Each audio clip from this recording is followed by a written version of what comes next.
안녕하십니까. 지금부터 AI 강국 도약을 위한 규제 합리화와 개선 방안을 논의하는 AI 기본법 투명성, 책임성 라운드 테이블을 시작하겠습니다.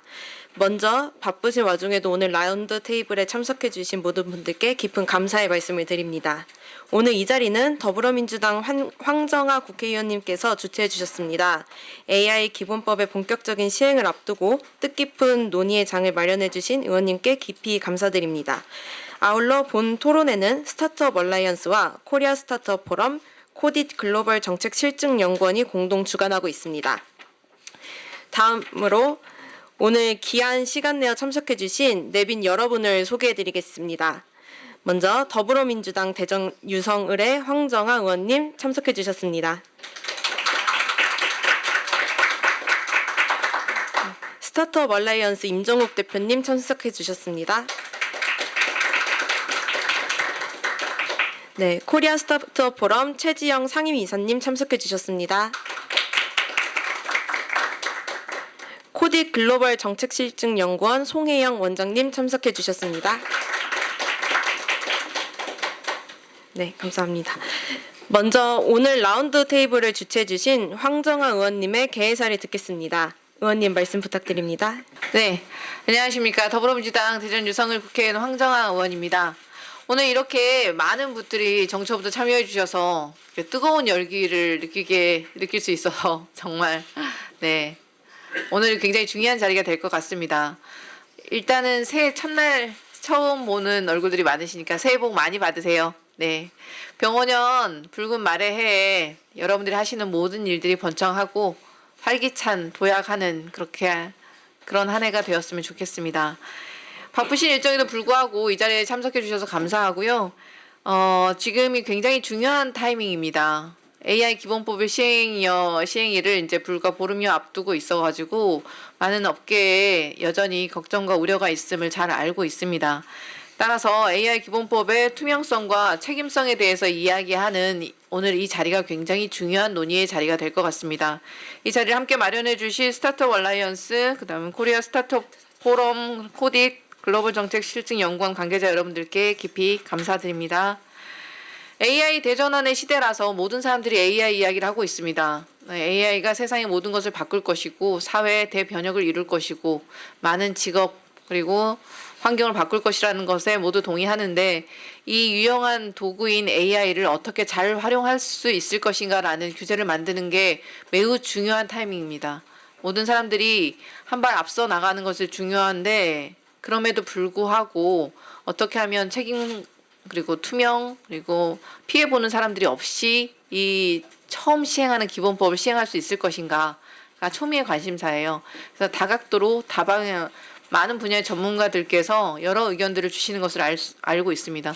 시민단체는 시민단체대로의 걱정과 우려사항이 있으시고 그리고 또 컨텐츠 제작자들은 제작자들대로 많은 걱정이 있으시고 이 모든 우려사항들을 기본법에 모두 담는 것이 한꺼번에 다 완벽하게 시작할 수는 없었기 때문에 일단 저희가 최선을 다한 부분에서 일단은 시작을 하는데 그럼에도 불구하고 아마 작은 기업들 스타트업이나 벤처들에서는 규제가 굉장히 족쇄처럼 느껴지실 수도 있어요. 그래서 혹시나 처음 발을 내딛는 아이가 발에 족쇄를 달고 모래주머니를 달고 뛰게 하는 것이 아닌가 하는 우려도 당연히 있습니다. 이재명 정부에서는 AI 기술을 미래 국가 성장 동력으로 생각하고 있고 국가 과학기술 아젠다로 삼고 있습니다. AI 3대 강국, 과학기술 5대 강국을 목표로 달리고 있습니다. 혁신과 성장을 위해서 달려간다 하더라도 그 뒤에 안전한 보안 장치는 반드시 있어야 된다고 생각하고요. 그런 부분에 있어서 많은 분들의 목소리가 담기면 좋겠습니다. 저희가 세계 최초로 시행하는 일이니 많지 우려되는 사항들에 대해서 많은 전문가분들, 다양한 각계각층의 목소리를 듣겠습니다.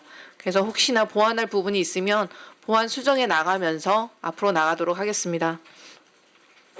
고영향 AI나 생성형 AI 표시 같은 AI 기본법의 쟁점들에 대해서는 아마 현장에 계신 분들의 경험이 서비스 해보신 경험들이 굉장히 중요할 거라고 생각을 해요. 그래서 앞으로도 계속해서 이러한 논의들 지속해 나가겠습니다. 그래서 이러한 논의의 테이블을 사실 지금까지도 계속 만들어 왔었고요. 제가 앞으로도 계속해서 여러분들의 목소리를 듣고 법률에 반영할 수 있도록 노력하겠습니다. EU 역시 AI 규제에 대해서는 디지털 간소화 방안을 발표를 했습니다. 그래서 전 세계가 지금 AI 패권 경쟁에 뛰어들었는데 이 결정적 시기에 국내 스타트업들이 제대로 뛰어볼 수 있도록 모래주머니를 채우지 않는, 그러니까 제대로 플레이를 해볼 수 있는 그런 환경을 만들기 위해서 최선을 다할 거고요. 민관 학 관계자 여러분들께서 고견을 주시면 현장의 목소리들을 모아서 더 나은 방향으로 정책을 만들어 보도록 하겠습니다. 저는 더불어민주당의 과학기술혁신특별위원회 위원장이자 더불어민주당의 AI 강국위원회 간사를 맡고 있습니다. 그래서 여러분들께서 주시는 모든 내용들을 민주당 안에서 잘 논의하도록 하겠고, 과학기술정보방송통신위원회 위원으로서 여러분들께서 하신 말씀 입법과 예산과 정책으로 잘 뒷받침하도록 하겠습니다. 오늘 참석해 주셔서 감사합니다. 네, 감사합니다, 의원님. 이어서 스타트업 얼라이언스 임정욱 대표님의 환영사가 있겠습니다. 대표님 말씀 부탁드립니다. 네, 안녕하십니까. 스타트업 얼라이언스 임정욱입니다. AI 기본법 시행을 이제 보름 남긴 시점에서 다시 한번 이 투명성과 책임성을 주제로 라운드 테이블이 열리게 된 것을 매우 뜻깊게 생각을 합니다. 무엇보다 오늘 토론회를 주최해 주신 더불어민주당 황정화 의원님과 공동 주관으로 함께해 주신 코리아 스타트업 포럼 코딧 글로벌 정책실증연구원 관계자 여러분들께 감사를 드립니다. 바쁘신 일정에도 불구하고 발제와 토론에 참여해 주신 산업계 학계 전문가 여러분들께도 깊이 감사의 말씀을 드립니다. 의원님이 말씀하신 것처럼 이제 AI 기본법은 한 보름 정도 본격적인 시행을 앞두고 있습니다. 그러나 시행 시점이 임박한 지금까지도 많은 우려가 산업 현장에서 제기되고 있고요. 왜냐하면 시행령과 가이드라인이 아직 충분히 구체화되지 않았고 규제의 적용 범위와 기준 역시 현장에서 명확하게 이해하기 어려운 상황입니다. 그래서 정부는 최근에 1년 이상의 규제 유예 기간을 두겠다는 방침을 밝혔습니다만 아직 산업 현장에서 체감하는 불확실성과 부담이 단지 유예만으로는 해소되기 어렵다는 점 또한 분명해 보입니다. 유예 기간이 단순히 시간을 벌기 위한 조치가 아니라 제도가 실제로 현장에서 작동 가능한지 점검하고 보완하는 과정으로 이어질 수 있을지가 중요합니다. 또 주목할 만한 점은 EU 역시 AI 액트를 둘러싸고 산업 생태계와 혁신에 미치는 영향을 면밀히 살펴보며 시행 과정 전반을 조정하고 있다는 사실입니다. 규제가 기술 발전과 기업 경쟁력을 위축시키지 않도록 적용 범위와 방식, 속도에 대해서 지속적인 점검과 논의가 이어지고 있습니다. 그에 반해서 우리나라는 아직 기준이 충분히 정리되지 않은 규제 조항들을 아는 채 시행을 앞두고 있어서 국내 기업들은 자사의 서비스가 어떤 의무를 부담하게 될지 명확히 예측하기 좀 어려운 상황에 놓여 있습니다. 또 국제적 기준이나 주요 국가들의 규제의 흐름과 저희가 조화를 맞춰야 되는데요. 이런 우리 기업들이 그렇지 않으면 해외 시장으로 진출할 때 이게 추가적인 규제 장벽으로 작용하지는 않을지에 대한 우려도 이렇게 커지고 있습니다. 그래서 과연 이러한 규제 환경이 우리가 지향하는 AI 강국으로 가는 길에 부합하는지 아니면 또 하나의 제도적 부담으로 작용하게 될지는 지금 이 시점에서 충분히 점검해 볼 문제라고 생각합니다. 법은 시행 그 자체보다도 현장에서 예측 가능하고 실효성 있게 작동할 수 있을 때 비로소 그 역할을 다할 수 있다고 생각합니다. 오늘 이 자리는 시행을 앞둔 AI 기본법을 둘러싸고 어떤 부분에서 투명성과 책임성을 보다 명확히 해야 되는지, 어떤 기준은 보완되거나 정교화될 필요가 있는지, 그리고 국제적 정합성 측면에서 점검해야 될 쟁점은 무엇인지에 대해서 산업계와 학계의 목소리를 직접 듣고 함께 살펴보는 자리입니다. 시행 이전에 또는 시행 이후라도 제도가 보다 안정적으로 정착하기 위해 반드시 짚고 넘어가야 할 논점들을 차분히 논의하는 출발점이 되기를 기대합니다. 다시 한번 참석해 주신 모든 분들에게 감사를 드리고 스타트업 얼라이언스 또한 국내 AI 산업의 지속가능한 성장을 위해 의미 있는 연구와 정책적 지원을 이어가겠다는 약속을 드립니다. 감사합니다. 네, 감사합니다. 다음으로 코리아 스타트업 포럼 최지영 상임이사님의 환영사를 듣겠습니다. 네, 안녕하십니까. 반갑습니다. 코리아 스타트업 포럼의 상임이사 최정입니다. 오늘 AI 기본법 투명성, 책임성 라운드테이블에 함께해 주신 네 분 여러분께 진심으로 감사드리고요. 먼저 본행사를 주최해 주신 더불어민주당의 황정화 국회의원님께 다시 한번 깊이 감사를 드립니다. 또 공동주관으로 함께해 주신 스타트업 얼라이언스와 코디 글로벌 정책실증연구원에도 감사의 말씀을 전합니다. 아울러 또 기조발제를 맡아주신 우리 최성진 스타트업 성장연구소 대표님, 또 자장을 맡아주신 건국대학교 이상용 법학전문대학원 교수님과 또 함께 토론에 참여해 주시는 튠스케어 이호경 대표이사님, 그리고 정지훈 코리아 스타트업 포럼 대외정책분과위원장님이시자 코디 대표님, 그리고 스타트업 얼라이언스의 정지현 선임 전문위원님, 또 과학기술정보통신부의 최우석 과장님, 그리고 한국지능정보사회진흥원 김영준 센터장님에게도 환영과 감사의 인사를 드립니다.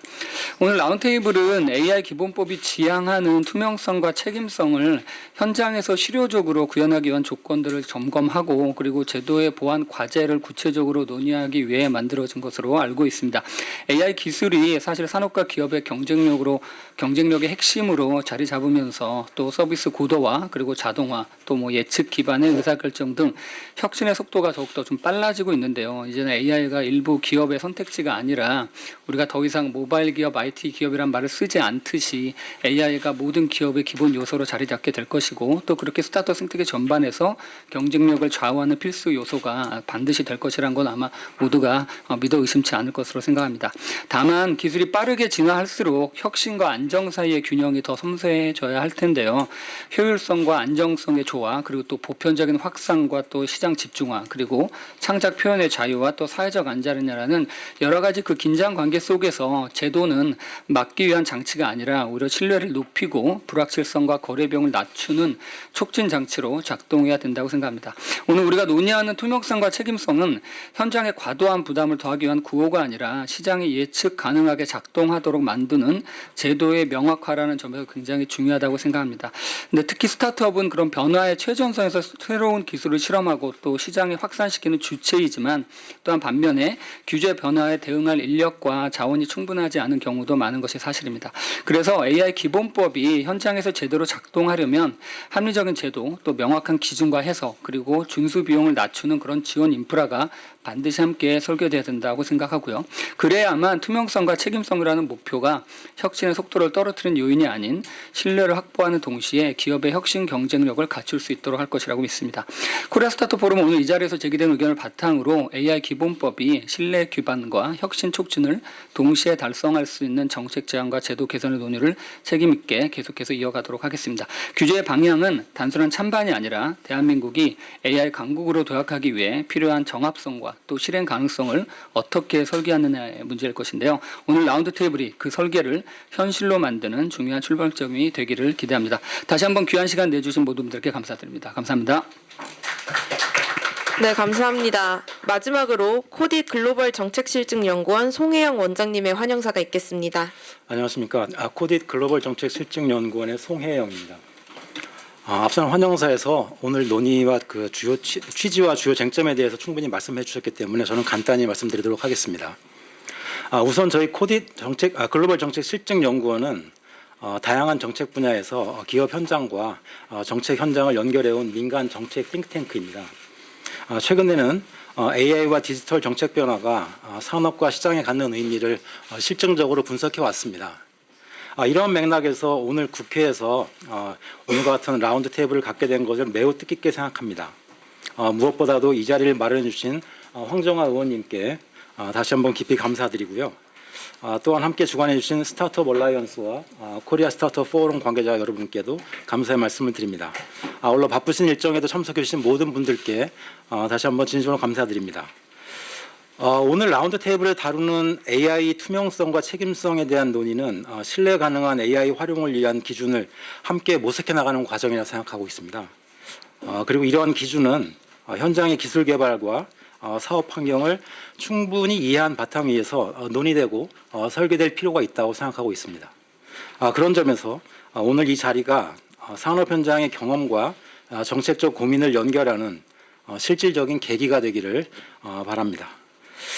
이제 보름 후 정도면 AI 기본법이 시행될 것인데요.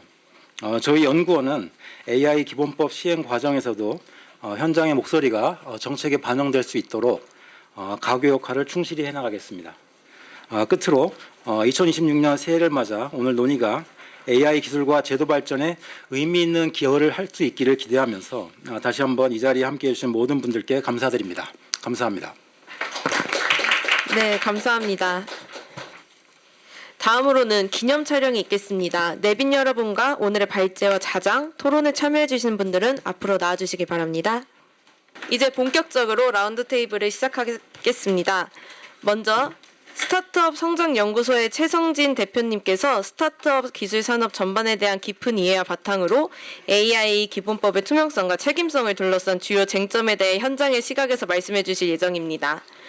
그러면 최성진 대표님 발제 부탁드립니다. 네, 안녕하세요. 스타트업 성장연구소 대표 맡고 있는 최성진입니다. 반갑습니다. 오늘 굉장히 중요한 자리에 기조 발제에 맡게 돼서 영광이고요. 제가 뭐 이런 거 거의 긴장을 안 하는데 오늘 약간 긴장이 되네요. 예, 장소에 비해서 굉장히 많은 분들이 와주셔가지고 이게 정말 관심 있는 주제구나라는 걸 실감했고, 또 오늘 주최를 맡아주신 황정화 의원님은 사실 저보다 훨씬 AI 전문가시기 때문에 이 주최 측에 대한 부담도 약간 있는 편이고, 무엇보다 우리나라가 AI 기본법을 이제 보름 뒤에 시행을 하는데 다들 아시겠지만 세계 최초의 AI 기본법입니다. 그래서 이 세계 최초가 가지는 또 무게감이 있을 것 같아요. 우리가 자칫 우리나라는 지금 AI 3강을 목표로 달려가고 있는데 이것이 AI 기본법이 지능의 내용을 많이 담고 규제의 내용을 일부 담고 있습니다만 이것이 아까 황정화님도 말씀하셨듯이 정말로 우리나라 AI를 지능하는 데 기능을 하고 이 AI 기업들의 족쇄를 채우지 말아야 되는데 그 부분에 있어서 굉장히 저희가 중요한 논의들을 법 시행 이후에도 많은 부분이 남아있다 생각하고 오늘 자리에 참석해 주신 분들과 함께 지혜를 모으고 또 국민적으로도 좀 공론화를 많이 해나가야 되겠다는 생각이 듭니다. 그래서 저는 산업계 우려도 전달하겠지만 우리나라가 AI 3강 달성을 위해서 제도적으로 어떤 부분들을 관심 있게 보고 정비해 나가야 되는지에 중점을 두고 말씀드리도록 하겠습니다. 발표 시작부터 이런 말씀 드려서 그렇지만 세계 최초 시행에 대해서 다 긍정적인 반응만 있는 건 아닌 것 같고요. 언론의 반응들을 보면 지금 아시다시피 EU가 그 고위험 AI에 대해서는 내년 말 2027년 하반기 정도까지 준비가 될 때까지 좀 미루겠다. EU는 이제 시행을 하려고 보니 준비가 너무 안 됐다. 그거를 그러면은 고위험 AI를 어떻게 정의할 거며 어떻게 판별하고 또 실제 적용을 어떻게 할지에 대한 준비 부족을 이유로 해서 지금 미뤄둔 상황입니다. 근데 우리나라는 이제 1월 22일에 시행이 확정이 돼서 이 강행하는 것에 대해서 우려들이 있고 또 법은 확정이 되어 있지만 또 이미 법 시행 이전에 한 차례 개정이 된 상황이고 또 대부분의 내용이 공표되어 있습니다만 시행령과 하위 법령들은 이제 따끈따끈하게 정비해서 제정해서 이제 진행을 해야 되는 상황이고 정부도 과기정통부도 이 법 시행과 동시에 제도 개선 연구반을 꾸려서 개정 사항을 논의를 하겠다고 합니다. 그래서 과연 그러면 우리가 세계 최초 타이틀을 꼭 쥐어야 되는가? 라는 의문을 저는 개인적으로는 가지고 있습니다. 이미 확정된 사안이긴 하나 우리가 과연 그렇게 우리는 준비가 EU보다 잘 돼 있는가? 라고 했을 때 이거는 산업계 전체는 아니지만 스타트업 얼라이언스에서 스타트업 100개 이상을 조사했을 때 이런 결과가 나왔습니다. 이것도 보도가 많이 됐는데요. 절반가량은 내용도 잘 모르고 준비도 전혀 안 돼 있다 라고 하고 있고요. 절반 정도는 내용은 아는데 사실 준비를 못했다 라고 하고 있고 준비를 제대로 하고 있다는 곳은 불과 1~2% 정도에 불과한 현실입니다. 이것이 이 기업들 모두 법 시행과 동시에 법률적 책임을 져야 하는 상황입니다. 그래서 뒤에 가서 조금 더 말씀드리겠습니다만 우리가 쟁점을 분명히 알고 어떻게 적용해 나갈지를 제대로 논의를 해야 된다는 생각이 들고요. 그래서 오늘 이제 인공지능의 투명성과 책임성에 대한 라운드 테이블인데요. 먼저 투명성에 대해서 좀 말씀을 드리면 내용이 좀 많아서 제가 자료가 있으니까 간략간략하게 넘어가겠습니다. 투명성 확보 의무는 가장 넓은 인공지능 사업자에게 적용되는 조항입니다. 적용 대상은 인공지능 사업자이고요. 이거는 뭐 이 투명성 조항뿐만 아니라 이후 책임성이나 법 전반에 걸쳐서 적용이 되긴 합니다만 여기서 좀 다루고 넘어가겠습니다. 그래서 인공지능 사업자라면 인공지능 개발 사업자와 인공지능을 이용해서 제품이나 서비스를 제공하는 이용 사업자를 포함한 개념이고요. 순수하게 이용자지위의 사업자는 제외하고 있습니다. 그리고 여기서 사업자는 영리법인, 회사법인뿐만 아니고 비영리법인과 국가기관, 개인, 자연인을 포함하는 개념이라고 이해해 주시면 되겠습니다. 그리고 고영향, 생성형 AI는 사전에 이게 AI, 이 투명성이라고 하는 거는 이 제품이나 서비스가 AI를 통해서 만들어졌다. 이거를 알려주라는 겁니다. 투명하게. 근데 이제 고영향과 그래서 여기가 가장 적용 범위가 넓습니다. 적용 대상 사업자가 가장 넓은 조항이 바로 이제 투명성 조항. 이게 인공지능으로 만들어졌다는 걸 알려주라는 거니까 알고는 있어야 된다. 이렇게 이제 이해하시면 되겠습니다. 그래서 뒤에 나오겠습니다만 고영향 AI거나 생성형 AI를 그 서비스할 때는 제품을 만들거나 서비스할 때는 사전에 알려줘야 된다. 그래서 뭐 약관이라든지 뭐 이런 걸 통해 가지고 사전에 이게 AI로 운용됩니다라는 걸 알려주라는 의무가 있고요. 또 생성형 AI로 만들어진 결과물은 이 결과물이 생성형 AI로 만들었습니다. 라는 것을 표시해줘라. 결과물 자체에 그러니까 서비스에 사전 고지하라는 의무가 있고 또 결과물에도 표시하라는 의무가 있고 또 그와 더불어서 실제와 구분이 어려운 결과물 그러니까 소위 뭐 딥페이크라고도 하고 또 현실과 혼동해서 사람에게 오인을 할 수 있게 하는 부분은 이거는 좀 이용자가 명확히 인식할 수 있도록 이게 사실이 아니다. 인공지능이 만들었다라는 걸 명확히 인식할 수 있는 방식으로 고지 또는 표시하라는 의무가 또 있고요. 또 그와 더불어서 이제 예외 이거는 인공지능으로 만든 게 누가 봐도 명백하든지 아니면 사업자 내부 업무에만 사용돼서 일반 이용자한테 영향이 안 간다든지 기타 필요해서 고시하는 경우는 적용을 안 해도 되는 그런 이제 내용들로 되어 있습니다. 그 적용 대상 관련해서는 말씀드린 대로 이제 뭐 전반적으로 법 전체에 적용이 되는 겁니다만은 정의 조항을 보면은 우리는 개발 사업자와 이용 사업자를 구분을 하고 있습니다. 개발 사업자는 뭐 법용 AI 그 모델 같은 거를 개발해 가지고 이 제공하는 사업자 뭐 흔히 뭐 오픈 AI나 제미나이나 이런 데를 생각하시면 될 것 같고요.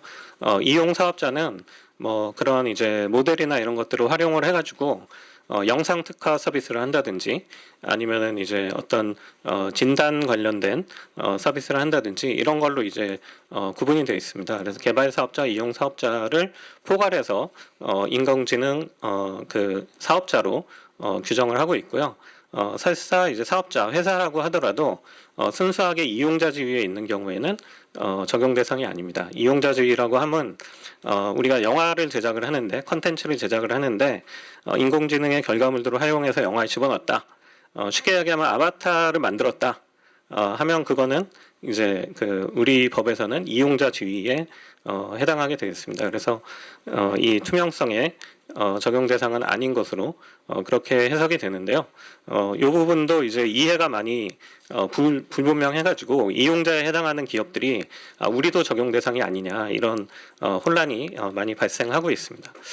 그래서 저는 뭐 이 개념은 이제 잘 적용해 나가면 되는데 지금 여기 뭐 이름이 언급돼서 그렇습니다만 이게 기사 인용이어서 과기정통부가 이 부분을 EU의 그 법률하고 약간 다릅니다. EU는 EU AI 액트에 보면은 그 프로바이더하고 디플로이어라고 해가지고 배포자 개념이 있고요. 프로바이더는 아까 말씀드린 이제 오픈 AI나 이런 되고 디플로이어는 AI 시스템은 자신의 책임하에 사용하는 자 최종 사용자에게 투명성 의무를 가지고 있는 곳인데 우리 법에도 디플로이어 개념을 도입을 해야 된다. 라는 이제 과기정통부의 지난번 토론회에서 그 말씀하신 부분이 있습니다. 근데 사실 이거는 저는 이제 디플로이어 개념에 장점이 있다고 개인적으로는 생각하는데 이미 기업들이 1월 22일 시행을 앞두고 현재 법률에 맞춰서 법을 어떻게 수범할 것인가를 고민을 하고 있는 상황에서 개정 이전의 필요성을 제기하는 것은 수범 대상들의 혼란이 야기될 수 있고 그렇다면 과연 시행과 동시에 개정을 해야 되는데 적용 대상도 달라질 수 있는 것을 그렇게 빠르게 그러면 시행을 해야 되는가라는 의문을 다시 한번 말씀드리겠습니다. 그래서 이거는 좀 만약에 법을 그대로 시행하게 된다면 법률적 안정성이 확보된 이후에 좀 논의가 진행되는 것이 바람직하지 않을까 생각이 들고요. 그다음에 이제 고영향 생성형 AI 사전 고지 내용이 쟁점인데 법과 시행령에 이렇게 규정이 되어 있습니다. 이건 자료가 있으니까 간략하게 넘어가겠습니다. 이게 사실은 이제 적용 대상이 제일 광범위하고요. 그러니까 고영향 AI 뒤에 나옵니다만 이 기본권 침해 가능성이 높은 고영향 AI도 포함이 되고 그렇지 않더라도 생성형 AI로 만들었으면 생성형 AI로 만들었으면 다 적용이 됩니다. 그러니까 이게 이제 적용 대상 사업자는 제일 광범위한 상황이기 때문에 좀 이 일반적으로는 뭐 약관이나 이런 데 표시하면 됩니다만 제품의 특성에 따라서 사각지대가 발생하지 않도록 좀 이 주의를 기울일 필요는 있다. 라는 말씀을 좀 드리고 싶습니다. 그 다음에 이제 생성형 AI 결과물 표시인데요. 이것도 이제 법과 시행령에 이제 그 돼 있고 시행령에는 사람이 인식할 수 있는 방법과 기계가 판독할 수 있는 방법 두 가지를 제시를 하고 있습니다. 사람이 인식할 수 있는 방법은 비교적 분명할 텐데요.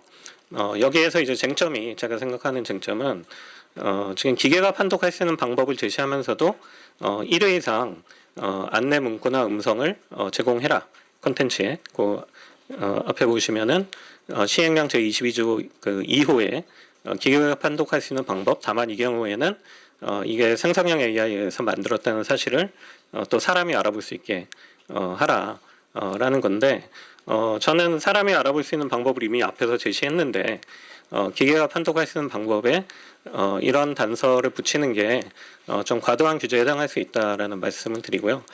왜냐하면 이거는 바로 뒷조항에 나옵니다만 이 사람의 오인 가능성 때문에 만들어진 조항이 아니고요.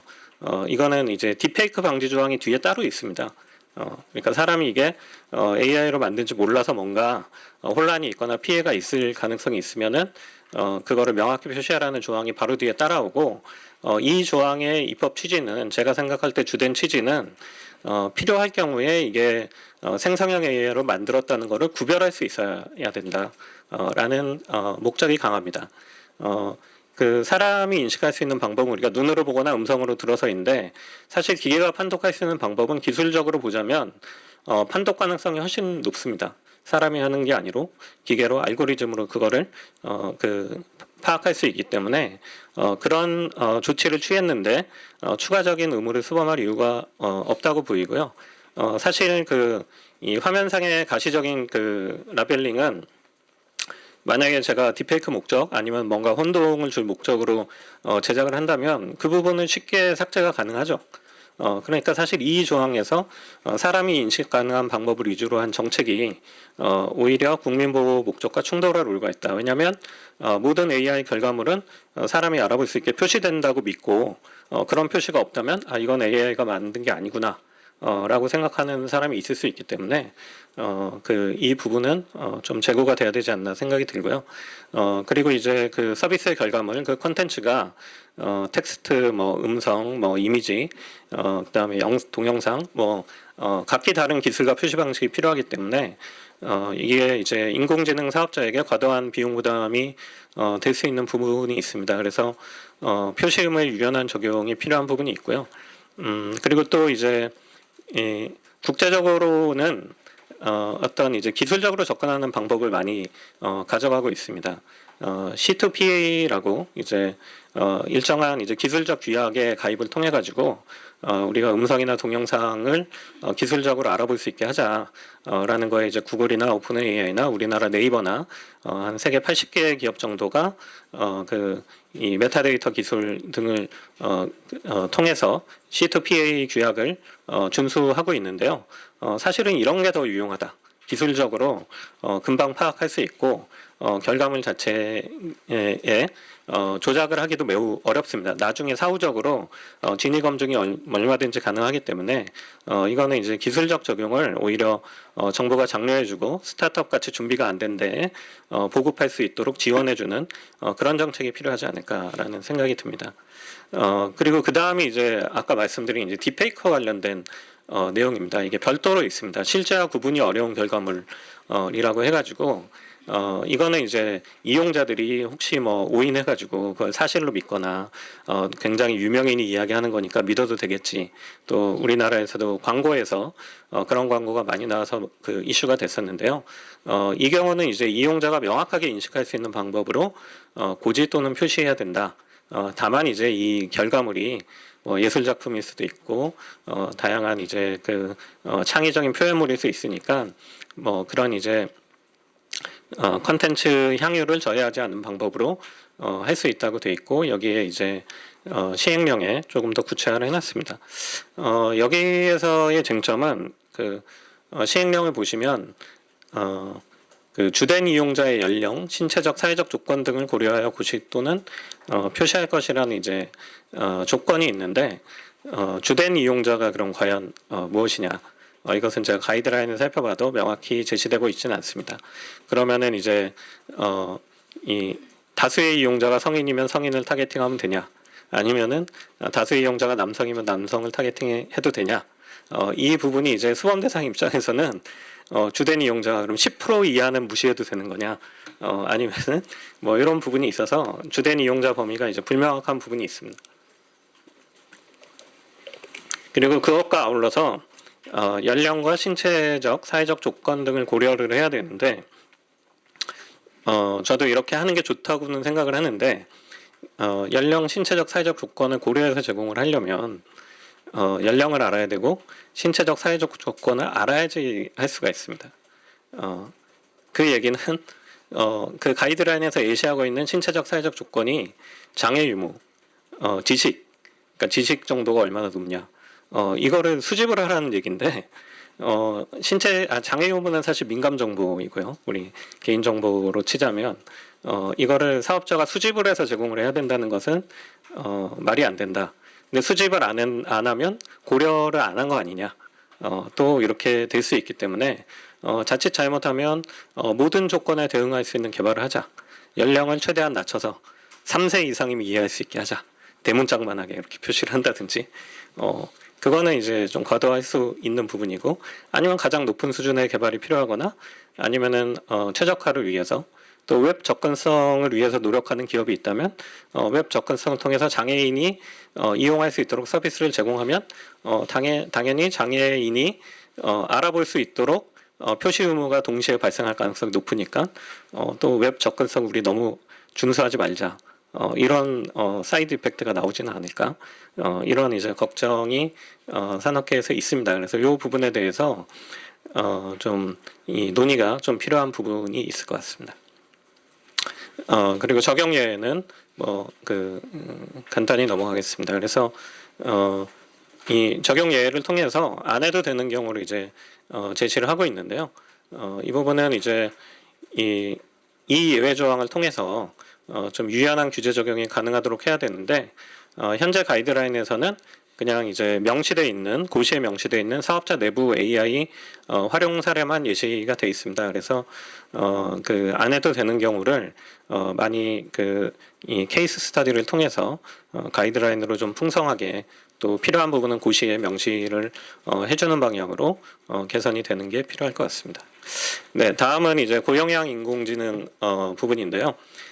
고영향 인공지능은 해외에서는 고위험 인공지능으로 많이 표현이 되는데 그 기본적으로 고영향 인공지능은 사람의 생명 신체 안전의 기본권에 중대한 영향을 미치거나 위험을 초래할 우려가 있는 인공지능 시스템입니다. 그래서 영향을 많이 미치면 고영향이냐 이 부분에 대해서 과기부와 NIA에서는 주로 이제 부정적 영향을 전제하는 거다. EU의 고위험처럼 위험을 초래하는 경우를 전제하는 거라고 설명하고 있습니다. 또 이게 불명확할 수 있기 때문에 법령에 해당 분야를 명시하고 있습니다. 그래서 에너지, 먹는 물, 보건의료, 뭐 의료기기, 원자력, 범죄 수사 시에 생체 정보를 쓰는 경우나 채용, 대출심사, 교통, 공공 뭐 이런 식으로 이제 어느 법에 적용을 받는 인공지능 서비스라고 비교적 명확히 규정을 하고 있고요.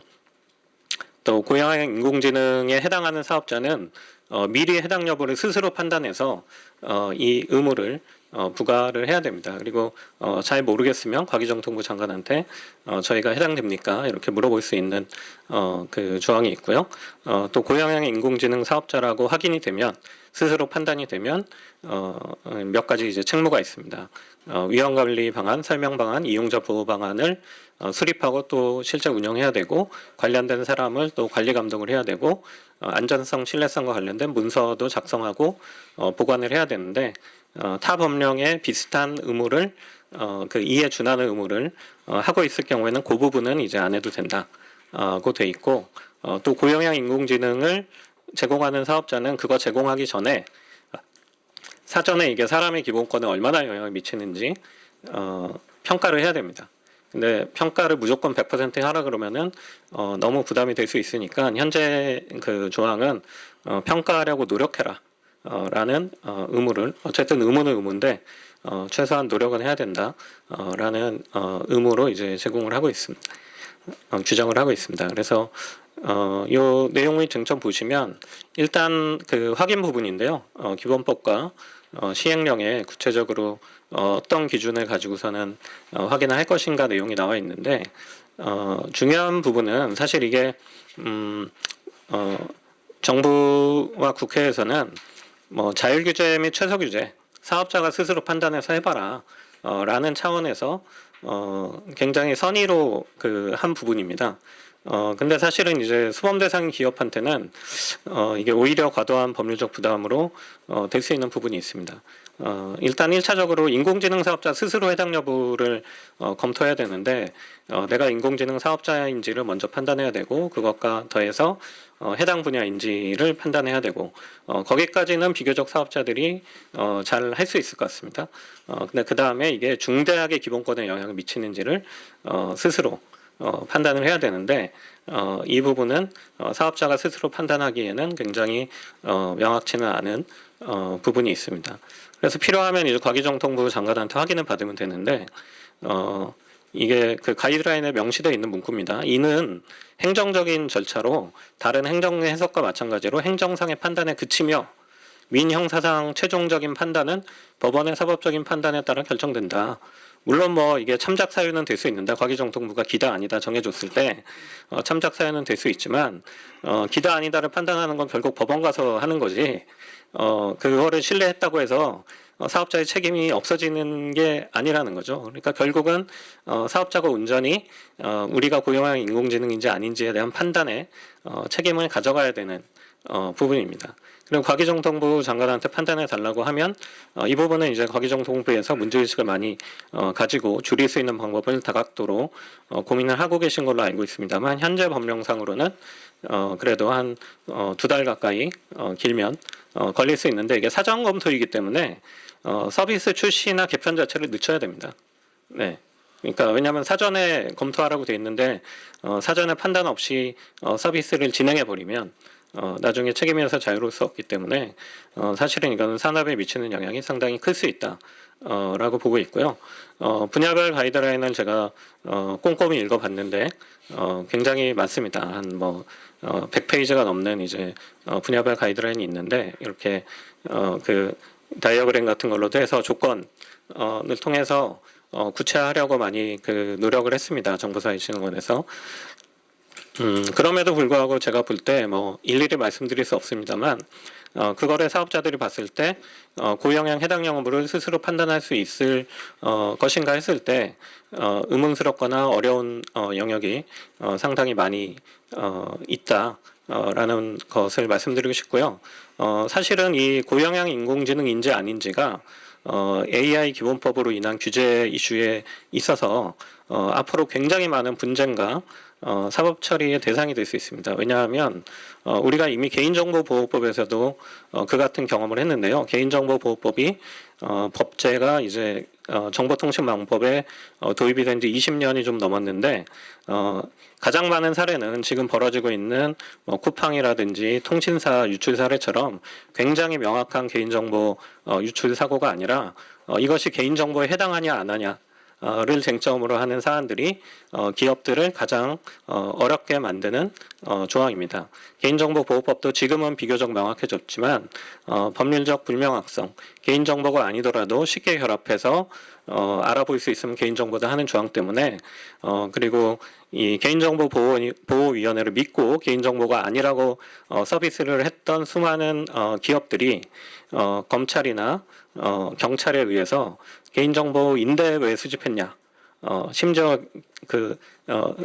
이 난수로 발생시킨 전화번호까지도 개인정보에 해당한다라고 기소를 당하거나 판결을 그거에 대한 이제 사법적 부담을 지어야 되는 사항이 비일비재했던 사항을 놓고 볼 때 고영향 인공지능에 해당하냐 안 하냐.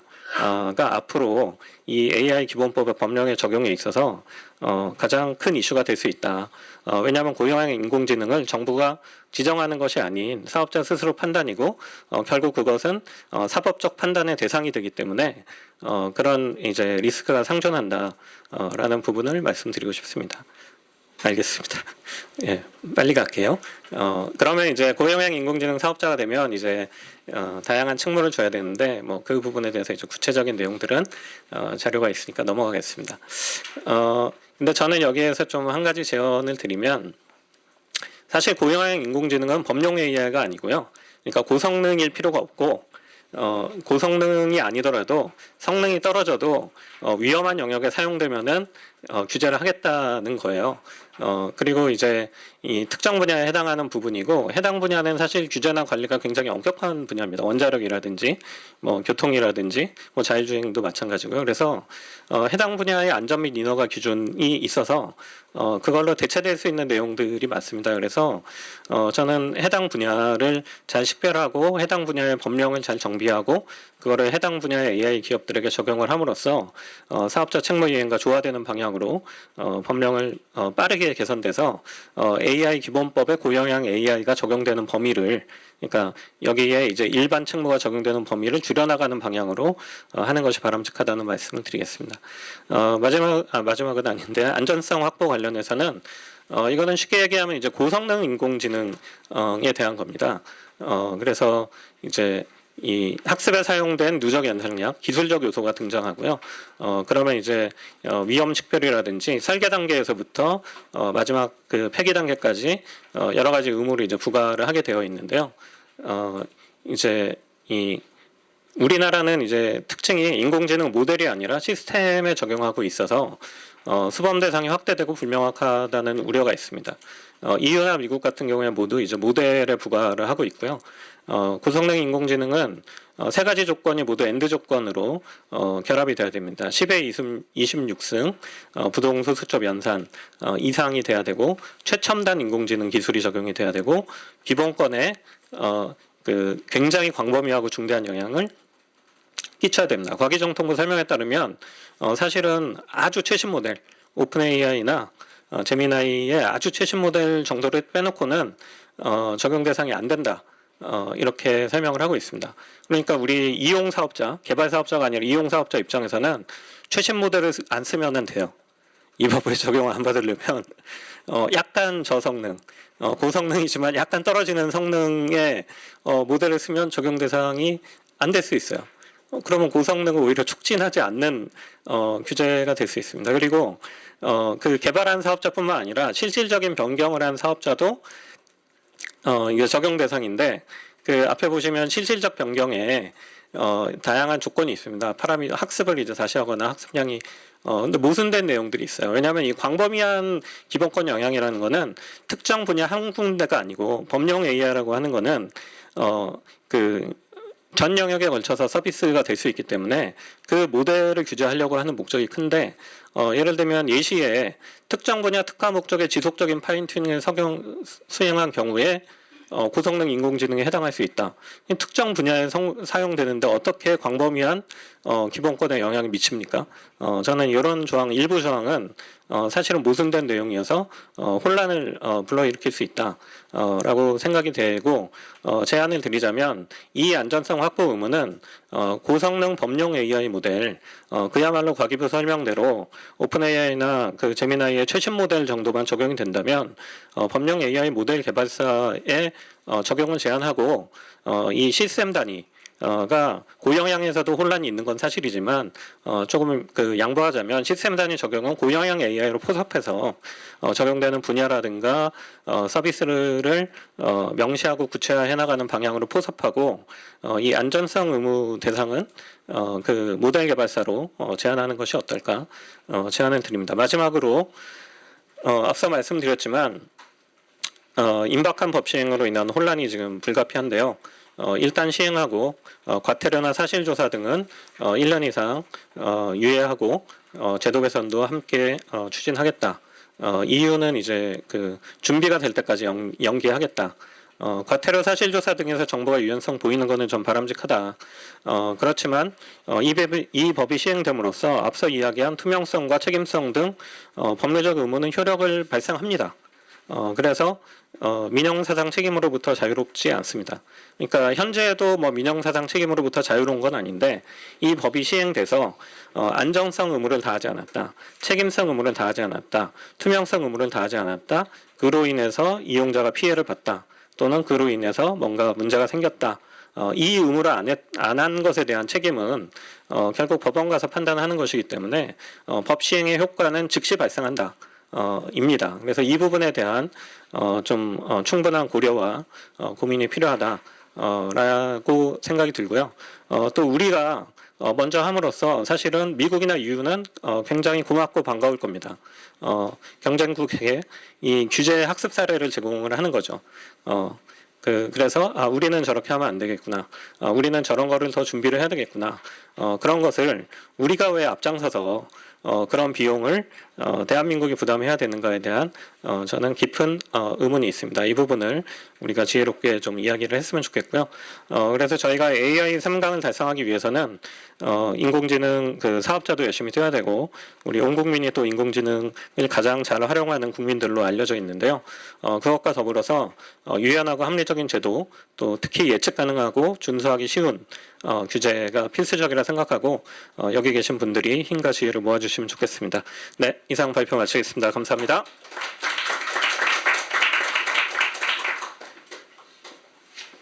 네, 감사합니다. 이어서 바로 종합토론을 시작하려고 하는데요. 오늘 종합토론은 건국대학교 법학전문대학원 이상용 교수님께서 자장을 맡아 진행해 주시겠습니다. 그럼 이제 교수님께 마이크를 넘기도록 하겠습니다. 예, 방금 소개받은 이상용입니다. 굉장히 상세하고 풍부한 발제를 해주셨습니다. 감사드립니다. 시간이 약간 지체가 되었는데 그럼에도 불구하고 우리 토론 맡아주신 분들 인사 말씀은 좀 올려야 될 것 같아서 한 분씩 좀 소개를 드리도록 하겠습니다. 예, 먼저 툰스케어 대표이사 이호영 대표이사님 인사드리시죠.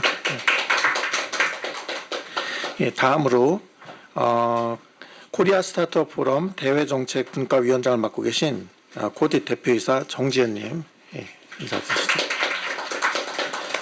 네, 그리고 스타트업 얼라이언스 선임 전문위원이신 정주현님. 네, 그리고 과학기술정보통신부 인공지능안전신뢰지원과 최우석 과장님 나오셨나요? 예, 감사합니다. 예, 그리고 마지막으로 지능정보사회진흥원 AI 법제도센터 센터장 맡고 계신 김형주님. 예. 오늘 그 패널 토론은 진짜 중요한 것 같아요. 이번 기조 발제는 말 그대로 기조 발제이고요. 예, 이제부터가 아마 진짜 중요한 얘기들이 나올 수 있는 것 아닌가 싶은데요. 예, 좀 좋은 토론 말씀들 기대해 보겠습니다. 시간은 한 분당 한 5분에서 7분 정도 사용해 주시면 될 것 같습니다. 예. 그러면 이호영 이 대표이사님께서 먼저 토론해 주실까요? 네, 안녕하세요. 이야기의 힘을 믿는 기업 튼스케 대표 이호영입니다. 반갑습니다. 우선 AI 기본법 투명성 책임성 라운드 테이블 초대해 주셔서 감사드립니다. 저는 AI 기반 웹툰, 애니메이션, 이제 영화, 드라마, AI 저작 도구를 개발하고 있는 개발사입니다. 오늘 아침에 제가 초등학교 딸한테 아빠 오늘 국회 가라고 했더니 국회의원들 만나 좀 자랑하는 식으로 말을 했는데요.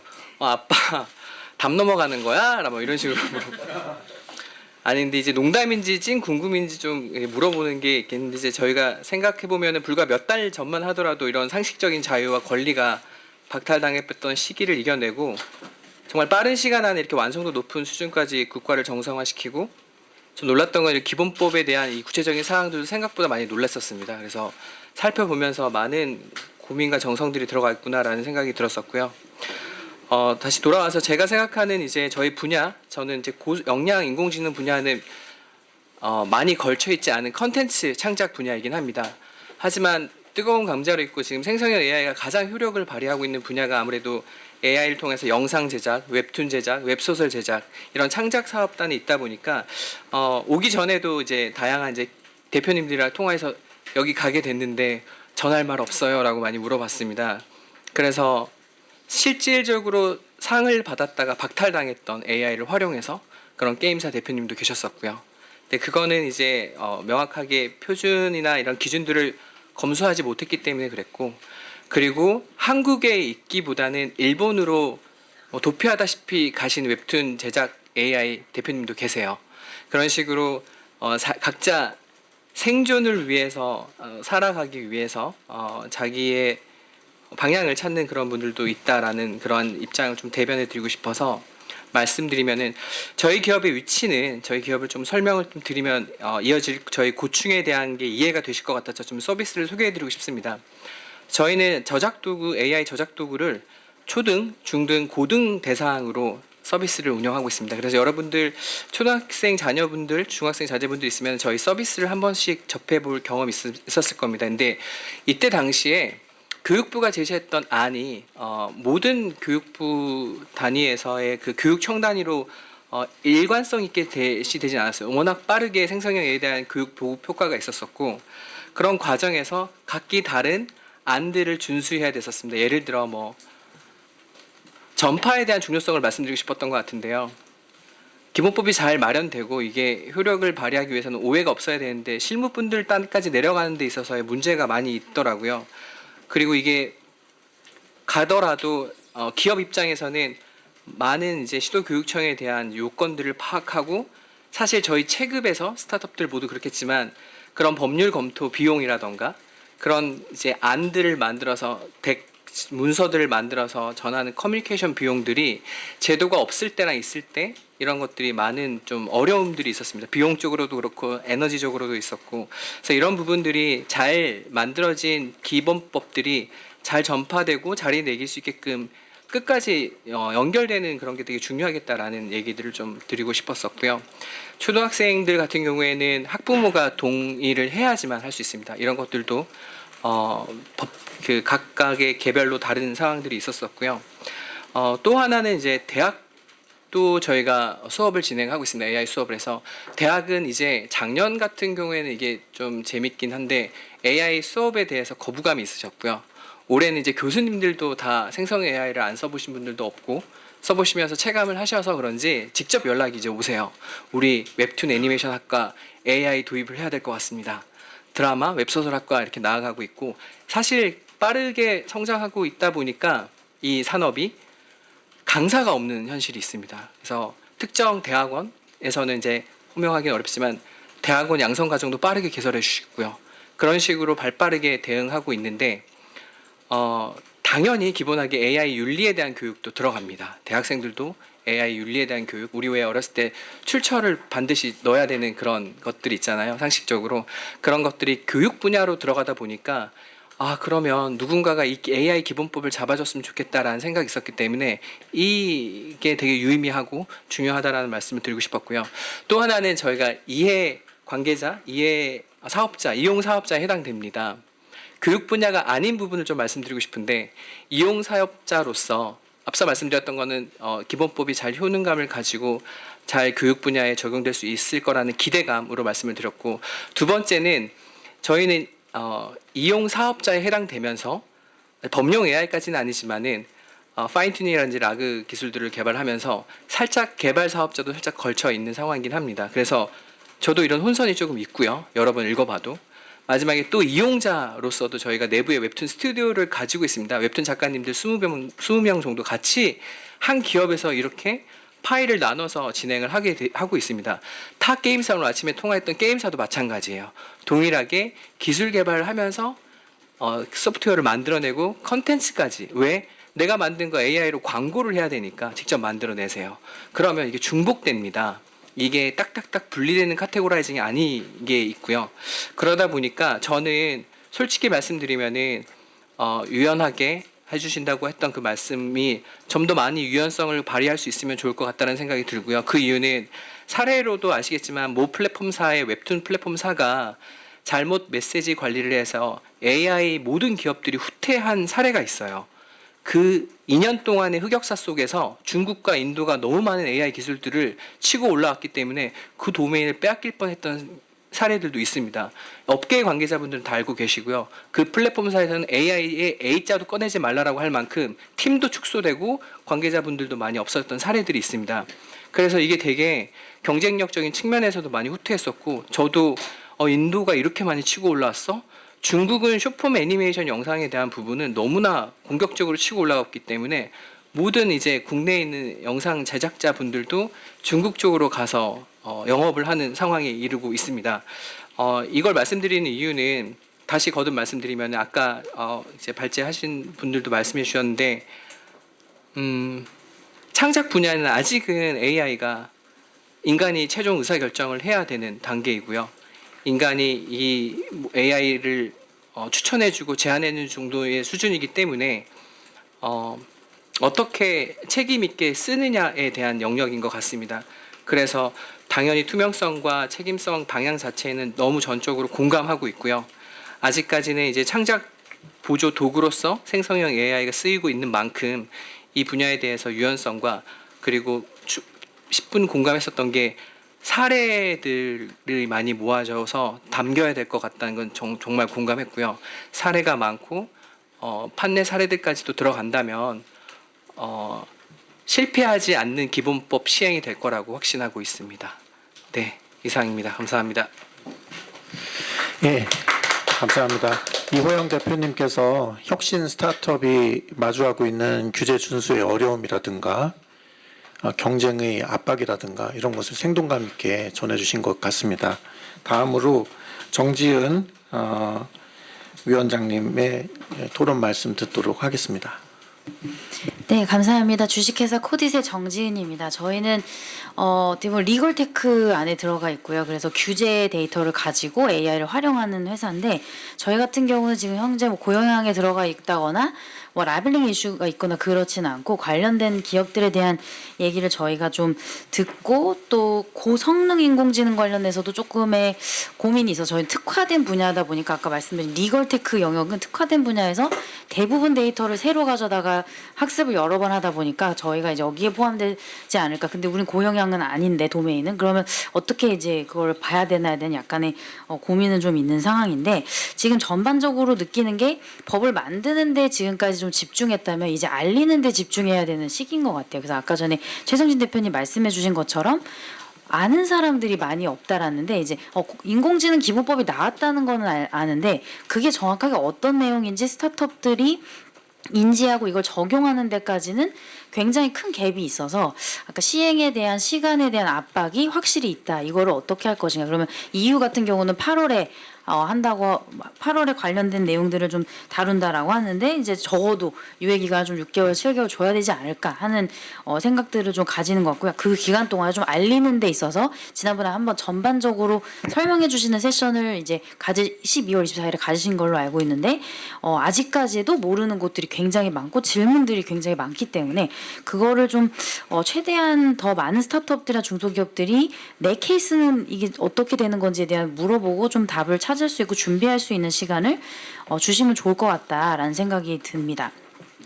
그래서 이제 저희가 아까 말씀드린 것처럼 코딕 같은 경우도 그렇고 리걸테크는 텍스트 베이스이기 때문에 사실은 라벨링이라든지 이런 거에 대해서는 사실 디스클레이머를 무조건 붙이는 게 더 유용하기 때문에 이거 법이 있든 없든 라벨링은 계속 할 겁니다. 근데 이제 이렇게 크리에이티브 영역에 있는 비주얼 컨텐츠들은 사실 이게 유저 경험에 방해를 받을 수가 있기 때문에 한국에서만 이거를 가시적으로 표기하는 게 좀 쉽지 않은 거죠. 그래서 이제 대부분 얘기하고 있는 것들이 메타 태깅을 걸거나 이제 기계적으로 넣어서 기계가 읽을 수 있는 정도면은 되는 거 아니냐 하는데 이제 계속적으로 가방에서도 나오고 얘기 나오는 거는 근데 일반 사람이 볼 수가 없는데 그걸 어떻게 판단하냐 이런 문제가 있는 건데 아직까지 그거에 대한 해결점이 정확하게 어떻게 해야 되지 그 유저 경험도 잘 살리면서 우리나라만 그거 하는 거 아니면서도 어떻게 그걸 해야 되지 해결점이 지금 나와 있는 것 같지 않아요. 그리고 그걸 한국말로 그럼 표현할 건가?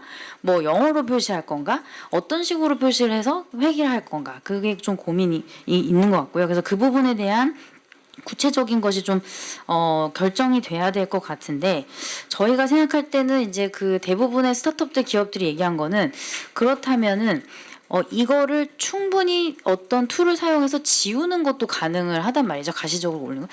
그러면 이거를 알터레이션을 한다거나 내가 바꾼다거나 이런 것들을 누가 관리 감독을 할 것이냐에 대한 이제 문제가 있고 그걸 지웠거나 없으면 이건 인공지능이 아니에요라고 오인을 할 수 있는 가능성도 있기 때문에 그게 문제인데 획일적으로 모두가 다 그걸 표기를 진짜 할 것인가 사실은 그렇게 되지 않을 가능성이 굉장히 높거든요. 그러면 표시하는 사람만 하고 안 하는 사람은 안 하는데 그걸 어떻게 구분을 할 것인가에 대한 문제가 있는 것 같습니다. 그래서 그 부분에 대한 해결점을 좀 찾아야 되는 것 같고요. 특히 사람이 읽을 수 있는 그 가시적 명시한 레이블링이 필요하다는 공감은 있겠지만 어떤 식으로 할지에 대한 그 구체성이 굉장히 지금 어려운 문제라서 그게 좀 걱정이고 사실은 이제 책임에 대한 거는 사업자나 이용 사업자만 지게 돼 있기 때문에 사용자는 전혀 그 책임을 지지 않잖아요. 그럼 이런 툴을 활용해가지고 대부분의 창작자들이 자기 것들을 막 만들어서 올릴 건데 그분들은 책임이 없기 때문에 그분들이 무엇을 하든지 간에 사실은 컨트롤할 수가 없거든요. 사업자들은 툴을 만들었고 예를 들면 아까 대표님도 툴을 만들어놨지만 그걸 가지고 무엇을 하는지에 대한 걸 모두 다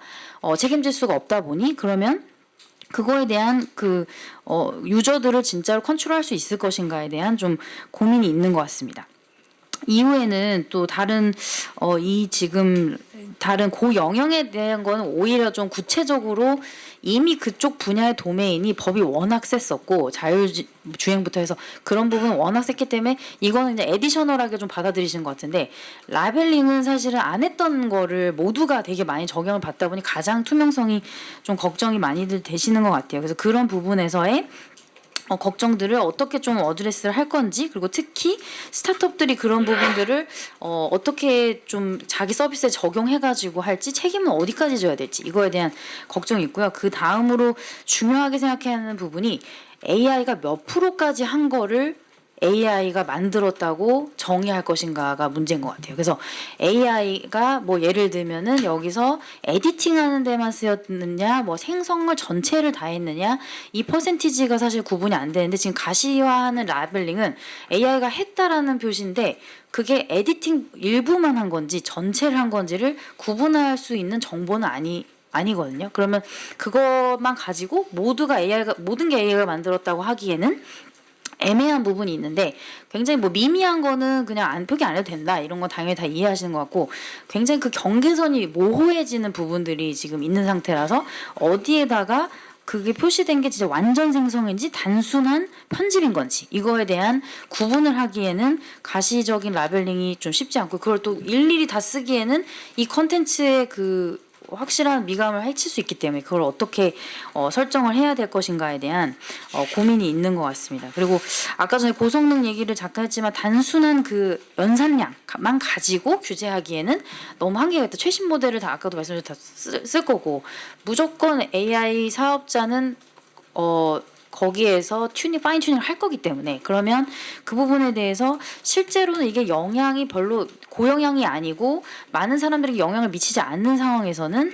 사실상 이의제기나 아니면 예외 익셈션을 줄 수 있는 어떤 그게 있어야 되는데 무조건적으로 획일적으로 모두가 다 그 고성능 AI 기준에 들어가기에는 무리가 있다 하는 생각이 있는 것 같습니다. 그래서 엄격하게 볼 수 없는 부분들이 사실은 굉장히 많고 계속적으로 그런 비주얼한 부분들은 아트의 영역이 되게 많이 포함돼 있어서 어느 정도까지가 진짜 AI의 영역인지를 구분해내는 게 점점 어려워질 거라고 생각이 드는데 지금의 규제를 만들어 놓은 것이 앞으로 발전되면서 어떻게 빠르게 어답션이 될 건지가 사실은 좀 퀘스천 마크라 아까 일본으로 간다 이런 얘기했지만 그럴 거면 차라리 딴 나라에 있는 플랫폼 올리는 게 낫지 않나? 우리나라로 레이블링 하지 않으면 사실은 안 지켜도 되는 거잖아요, 지금은. 그래서 그런 얘기들이 충분히 많이 나오고 뭐 심지어 일본에는 뭐 학습하는 거에 대한 TDM 조항도 있어서 예외도 해주고 뭐 오히려 거기서는 더 잘할 수 있도록 많은 것들 지원해 주다 보니까 한국에서 하는 것이 의미가 있을까에 대한 고민을 충분히 할 수도 있을 것 같아요. 스타트업들은. 그게 다른 게 아니라 그냥 너무 복잡하고 어떻게 해야 될지 모르겠고 법적인 리스크가 있을 것 같으니 그냥 아닌 곳에다가 하자 이런 얘기들이나 뭐 법인 설립을 다시 한다든지 이런 식으로 될 수 있을 것 같아서 그런 부분이 좀 걱정이 되는 게 하나 있고요. 마지막으로 이제 그러면 다른 나라는 어떻게 하냐 이 부분에 대해서는 국제 표준들을 디벨롭하고 있고 생성할 때부터 메타에다가 넣어서 메타 태그에 넣어가지고 이걸 라벨링을 무조건 하도록 하는 그런 다양한 표준에 대한 논의들이 지금 뭐 C2PA 같은 데서 일어나고 있기 때문에 거기에 대한 것을 그냥 어답션을 하는 것도 하나의 방법일 것 같고요. 그 다른 방법을 한국만 가져갈 때가 가장 좀 항상 쉽지 않은 것 같아요. 그래서 글로벌 스탠다드가 여러 가지 있을 건데 그 중에서 가장 한국에 맞는 걸로 저희가 채택해서 예를 들면 그 표준을 따랐다면 한국에서도 그게 허용이 되도록 그런 방식으로 조금 인터체인저블리 하는 게 어떤가 하는 생각이 들고요. 이렇게 제가 이제 코디 대표기도 하지만 코리아 스타트업 포럼에서의 정책위원장으로서의 느낌은 여러 번 이제 회원사들한테 이런 게 일어납니다. 이게 얘기하지만 이게 무슨 뜻인지 어떻게 적용해야 되는지 이해하시는 스타트업 대표님들 사실 거의 전무한 것 같아요. 그래가지고 이거를 이 방대한 내용을 실제로 지킬 수 있을까? 그러면 결국 큰 기업은 어떻게든 이제 여러 가지 장치를 하실 건데 우리 스타트업들은 그렇지 못할 가능성이 굉장히 크기 때문에 그러면 위반하는 곳들은 거의 스타트업이지 않을까? 그러면 결국은 이거 스타트업을 규제하는 법처럼 이렇게 느껴지지 않을까 하는 걱정이 좀 돼서 특히 투명성이나 책임성은 굉장히 많은 스타트업들이 영향을 받는 부분이기 때문에 이 부분에 대해서는 좀 스타트업들은 콜로라도에서도 뭐 적어도 50인 미만한테는 예외를 주고 익셈션을 줘서 그것을 지키는 기간들 훨씬 더 유예를 주는 방식으로 가는 것들이 있는데 지금은 스타트업을 위한 어떤 유예나 예외 조항이나 뭐 특히 50인 미만은 그 약간 고용노동부에서 5인 미만이면은 적용 안 하는 것처럼 미국에서 50인 미만이면은 인공지능법을 적용 안 하는 방식으로 가고 있는 게 미국에서 지금 방향이기 때문에 그런 정도의 좀 뭐 예외 적어도 예외 조항이라도 좀 주셔야지 이제 스타트업들이 어떻게 보면은 법을 위반하는 상황들이 좀 덜하는 방식이 되지 않을까 하는 생각이 들어서 말씀드렸습니다. 감사합니다. 네, 감사합니다. 굉장히 많은 말씀을 해주셨습니다. 규제 준수를 돕기 위해서 이제 알리고 설명하는 것이 중요한 때다 말씀 주셨고 투명성 규제 관련해서 어려운 점들 이 목적이 뭔지 불분명하다. 사용자는 아무런 책임이 없느냐. 규제 준수가 어렵다. 기술적, 사업적으로 매우 어렵다. 규제가 매우 불명확하다. 이런 이야기 해주셨고요. 규제가 국내 산업을 실질적으로 구축하는 효과를 이미 내고 있다. 글로벌 표준에 맞는 규제가 필요하다. 말씀도 주셨고 특히 소규모 스타트업이 자원 부족으로 규제 준수가 어려운데 그런 점을 감안을 해서 다른 나라 법제처럼 좀 면책 조항 같은 것들을 도입해 주면 좋겠다는 말씀 주셨습니다. 감사하고요. 다음으로 정주현 선임 전문위원님 토론 부탁드립니다. 네, 안녕하세요. 저는 스타트업 얼라이언스의 정주연입니다. 앞서 이제 발제자 그리고 대표님들께서 너무나 상세하게 설명을 해주셔서 저는 이제 몇 가지 쟁점에 대해서만 보충 의견을 드리는 것으로 토론을 가름하도록 하겠습니다. 아까 최성진 대표님께서도 살짝 언급해 주셨지만 저희가 최근에 AI 기업들 101곳을 대상으로 저희가 설문조사를 진행한 바가 있습니다. 응답기업의 98%가 AI 기본법에 대한 준비가 안 되어 있다라고 하는 것이 상당히 우려스러운 상황이었고요. 특히 이제 시리즈 A 이하의 초기 기업들 같은 경우에는 이 법령의 내용조차 잘 모르는 경우가 많았고, 시리즈 B나 C 단계에 어느 정도 성장 규모가 있는 기업들조차도 법령이 있다라고 하는 부분을 인지를 하고 있어도 사실 구체적인 어떤 대응 체계나 준비 계획들을 갖춘 곳들은 너무나 없는 상황이었습니다. 그렇기 때문에 지금 시행을 보름 채 안 남은 시점에서 너무나 우려되는 사항이라고 생각이 드는데요. 이 결과를 보면서 저는 단순히 우리 기업들이 잘 준비를 못하고 있다 또는 준비가 안 되어 있다라는 측면보다는 오늘 나온 말씀대로 이 법과 시행령이 너무 모호하다라고 하는 부분, 좀 더 개선이 필요한 부분들이 아직 남아있다라고 하는 부분들을 방증하는 결과가 아닌가라는 생각이 듭니다. 저는 이제 설문조사에서 가장 기업들이 제약사항으로 꼽는 3가지 정도에 대해서 한번 짧게 말씀을 드리려고 합니다. 첫 번째로는 인공지능 안전성에 관한 기준인데요. 현재 시행령에서 아까 대표님께서 말씀 주셨지만 학습에 사용된 누적 연산량 그 기준이 이제 10의 26승 이상인 AI 시스템에 대해서 법의 그런 안전성 기준을 적용하도록 지금 규정이 되어 있는 상황입니다. 그런데 여기서 사용된 누적 연산량이라고 하는 것은 사실 AI 시스템보다는 사실 AI 모델의 규모와 성능 수준을 나타내는 지표라고 할 수가 있는 것이죠. 그래서 AI 모델 같은 경우에는 이제 모델을 개발하는 과정에서 연산량을 측정하고 그 측정한 값을 기준으로 우리가 삼을 수가 있는데, AI 시스템의 경우에는 이런 다양한 모델이나 뭐 모듈 그리고 뭐 알고리즘 이런 부분들이 다 복합적으로 구성이 되어 있는 상황이라서 어떤 서버에서 구동이 되는지 또는 어떤 방식으로 서비스에 적용이 되는지에 따라서 이 연산량들이 계속 매번 달라질 수밖에 없고, 이 시스템에 대한 총 연산량이라고 하는 것이 실무적으로나 기술적으로나 거의 측정이 불가능한 상황입니다. 더더군다나 이제 많은 기업들, 특히 이제 작은 스타트업들 같은 경우에는 이 챗GPT와 같은 파운데이션 모델을 사용하거나 아니면 LLM과 같은 API를 갖다 사용하는 경우가 많아요. 그리고 이제 이미 만들어진 오픈소스 모델을 우리가 잠깐 수정을 해서 각자의 서비스에 맞게 탑재하는 방식으로 시스템을 구축하고 있는데, 이러한 기업들 같은 경우에 이 연산 능력이 높은 AI 모델을 활용했다라는 이유만으로 학습에 관여하지도 않았고 실질적으로 그 부분에 대해서 통제력도 없는 상황에서 이런 AI에 대한 안전성 기준을 또는 의무를 부과받는 것이 맞는 건가 또는 받아야 되는 건가, 이렇게 상황들이 되게 모호한 상황들이 많습니다. 그렇기 때문에 이 안전성과 관련한 기준은 지금처럼 AI 시스템보다는 해외처럼 AI 모델에 적용하는 것이 더 바람직하다는 생각이 들고요. 이에 덧붙여서 이 연산 능력의 기준이라는 것은 이 AI 모델의 위험도를 사전에 평가하기 위한 그런 참고 자료로 활용을 하되, 이 서비스의 실질적인 기능 그리고 사용의 맥락 이런 부분들이 다 다르기 때문에 그런 것들을 함께 고려한 위험 기반의 평가 체계 이런 부분들을 함께 도입하는 것이 좀 더 실효적이지 않을까라는 생각을 합니다. 두 번째로 기업들이 많이 우려한 부분은 고역량 AI 확인 절차에 관한 부분입니다. 사실 이 절차와 관련해서는 고역량 지정 기준의 모호성이라든지 또는 절차에 걸리는 시간 이런 부분들 여러 문제들이 다 있습니다. 근데 그 중에서도 가장 우리 기업들의 우려가 컸던 것은 학습 데이터 설명에 대한 요구였는데요. 시행령 별지 서식에 보면 기업들이 고역량 AI인지 아닌지의 여부를 확인 요청을 할 때 이 학습 데이터의 개요라는 서류를 제출하도록 되어 있습니다.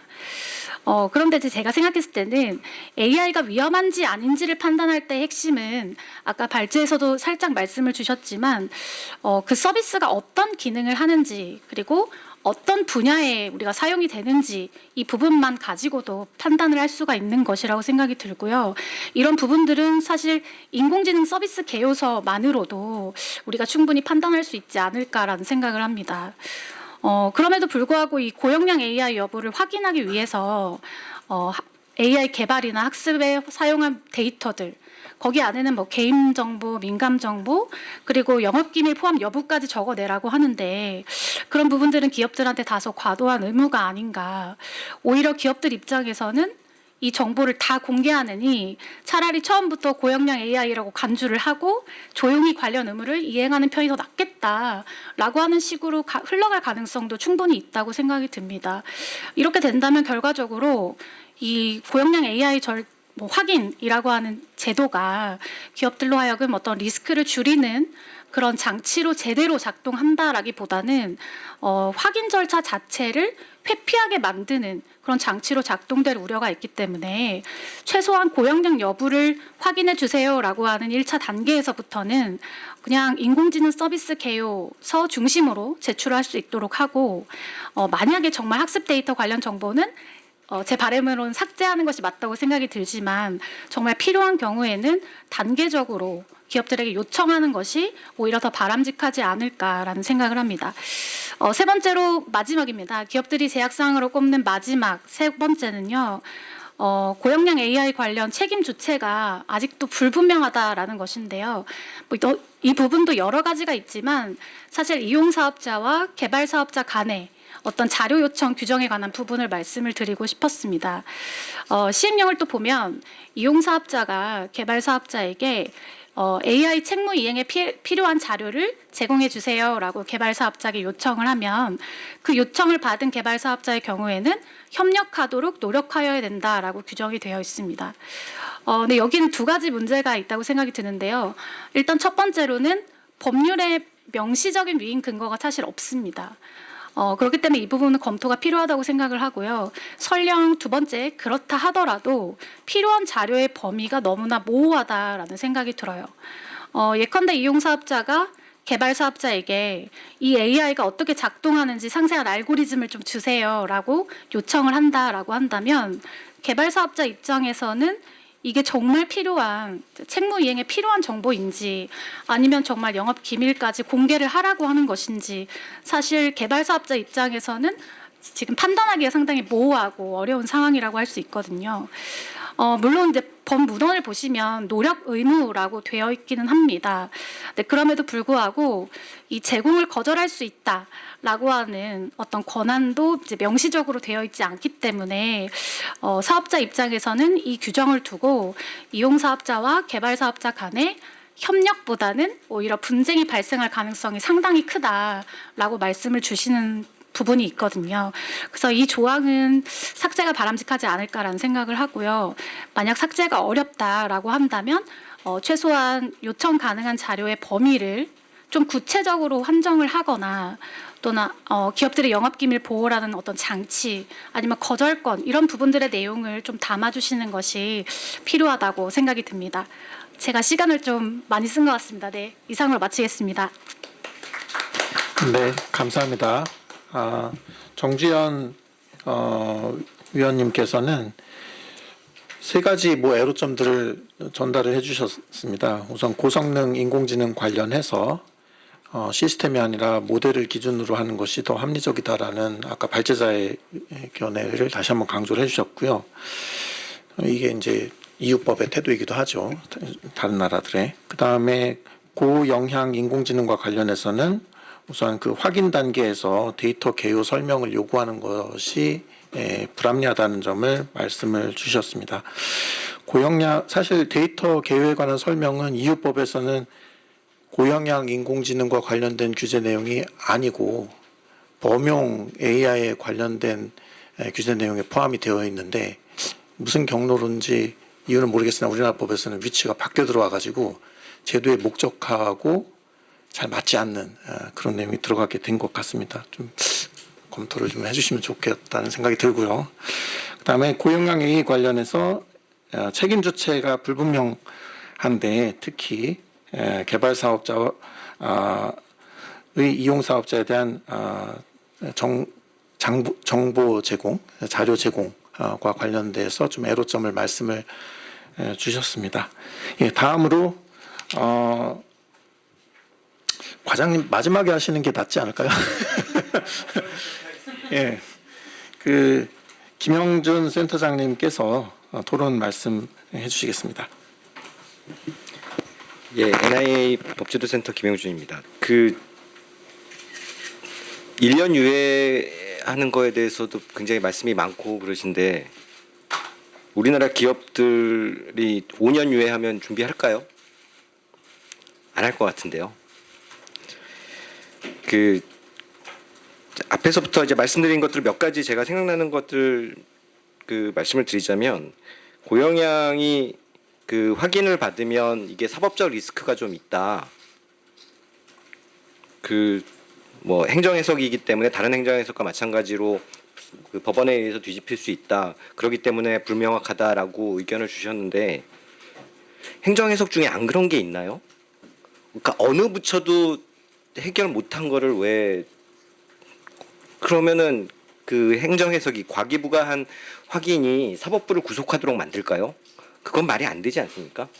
그리고 그 고용량 때문에 사법적 리스크가 있다라고 하셨는데 그 인공지능 기본법에는 그 형사벌 규정이 없습니다. 근데 무슨 사법적 리스크가 있다고 하시는 건지 잘 모르겠고요.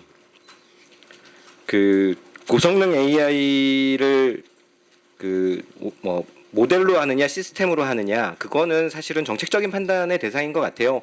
경우에 따라서는 모델을 규제해야 될 필요도 있고 경우에 따라서는 시스템을 대상으로 해야 되는 경우가 있을 텐데 아까 그 말씀 주신 분 중에 이제 그 사용되는 맥락과 분야 여러 가지를 따져서 고려해야 된다. 그렇다면 시스템으로 하는 게 맞겠죠.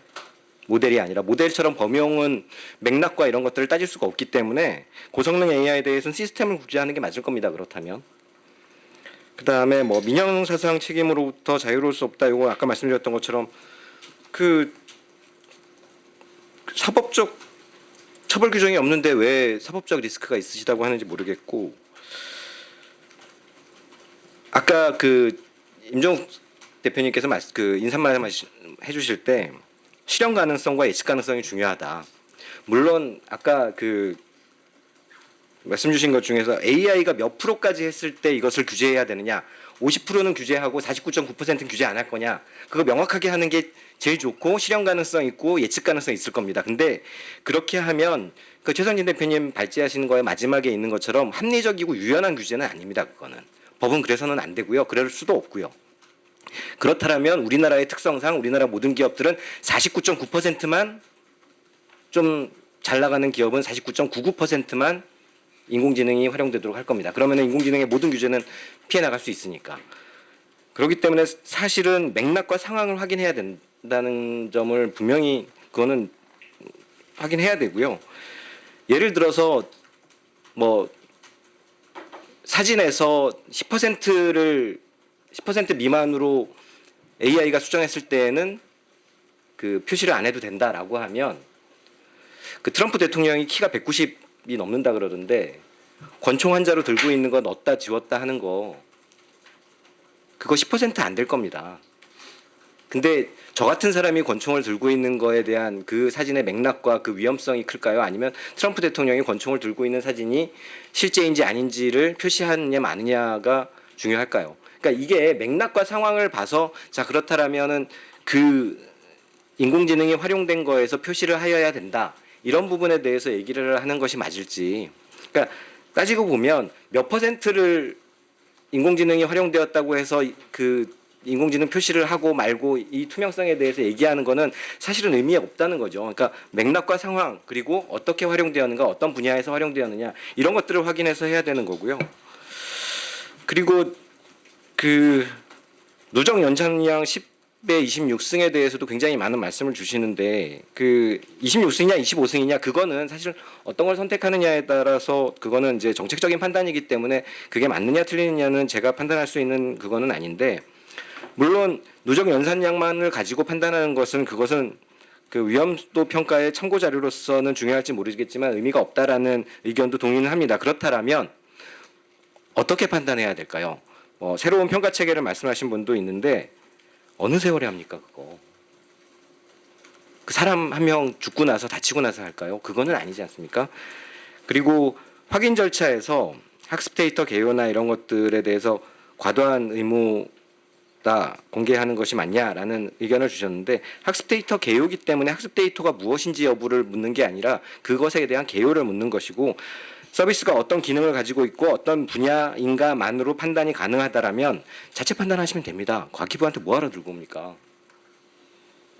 그리고 리스크 감소를 그 확인 절차는 그 리스크를 기업에게 감소시켜주지 않는다라는 의견도 주셨는데 그 AI 기본법은 국민들에 대한 리스크를 감소시키기 위함이지 리스크 감소가 기업들한테 그렇게 특히 고영양에 있어서 이용하는 자와 영향받는 자들의 리스크를 감소하기 위해서 고영양 제도와 고영양 확인 제도를 두는 것이지 기업들한테 그 리스크 감소를 주기 위한 것이 아니고요.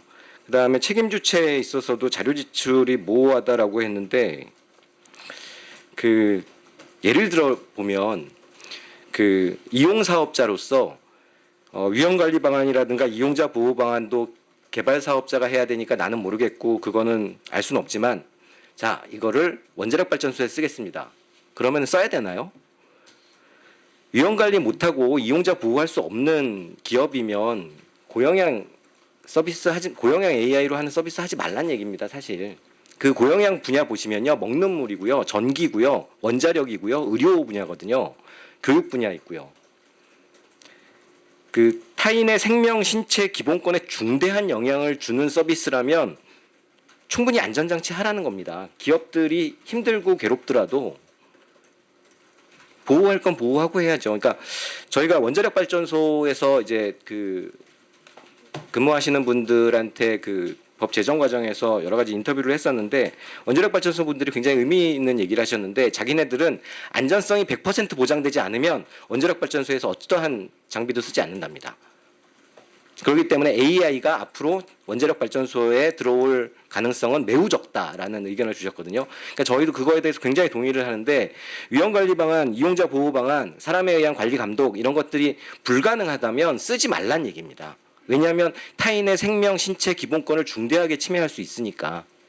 그러니까 저는 그 좀 아쉬운 부분들이 뭐 시민단체 분들은 반대쪽 측면에서 얘기를 하시고 기업 하시는 분들은 이쪽에서 얘기하시지만 이용자를 보호해야 되느냐, 영향받는 자를 보호해야 되느냐 이런 부분들은 그 IT 분야의 다른 영역처럼 정보통신산업진흥법이라든가 소프트웨어 산업진흥법이라든가 이런 것들에 의해서 먼저 기본적으로 산업에 대해서 보호를 하고 이용자 보호에 대해서는 정보통신망법을 통해서 보호하는 것처럼 별도의 입법이 필요할 수도 있고요.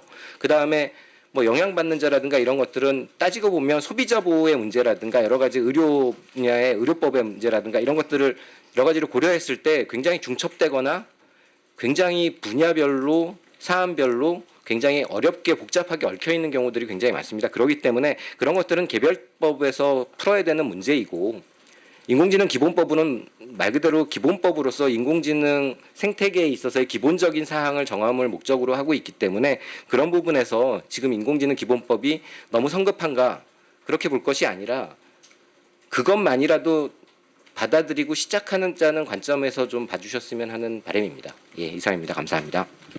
예, 감사합니다. 김영준 센터장님께서 조금은 다른 시각에서 토론을 해주셨습니다. AI 기본법은 국민을 보호하기 위해 필요한 법이다.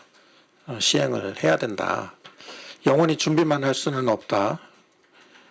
불명확하다고는 하지만 이걸 불명확성으로 받아들이기보다는 유연성으로 받아들이고 경직된 법 운영보다는 더 나은 것으로 생각해달라. 뭐 이런 취지이신 것 같습니다.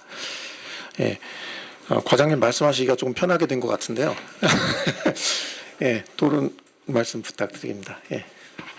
예, 저 과기정통부 최우석입니다. 제가 이 과장을 맡고 정말 그 전에 비해서 그 기업분들 뵐 때마다 매우 불안한 마음으로 이렇게 그 자리에 가게 됩니다.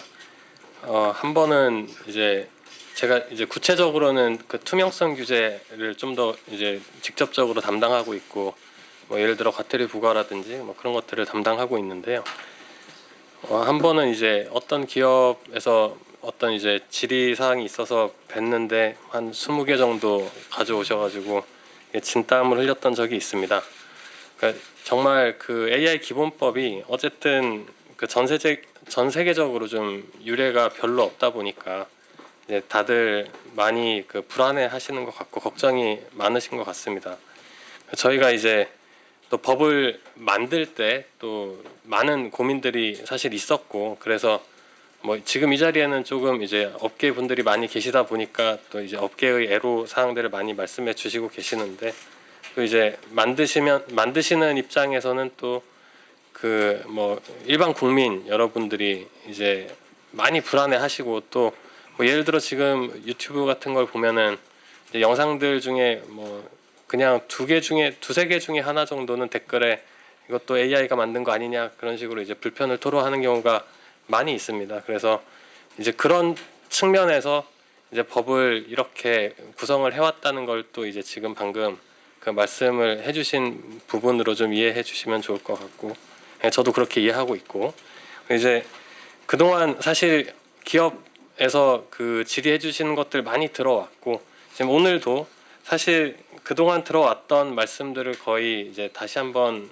좀 더 명료하게 해주셔서 잘 그 이해를 하고 있습니다.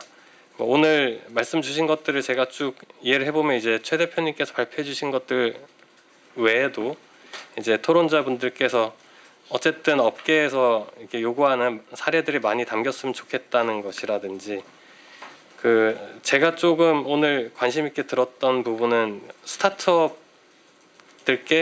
알리는 데 집중해야 되는 시기라는 거에 대해서는 적극적으로 공감하는 바입니다.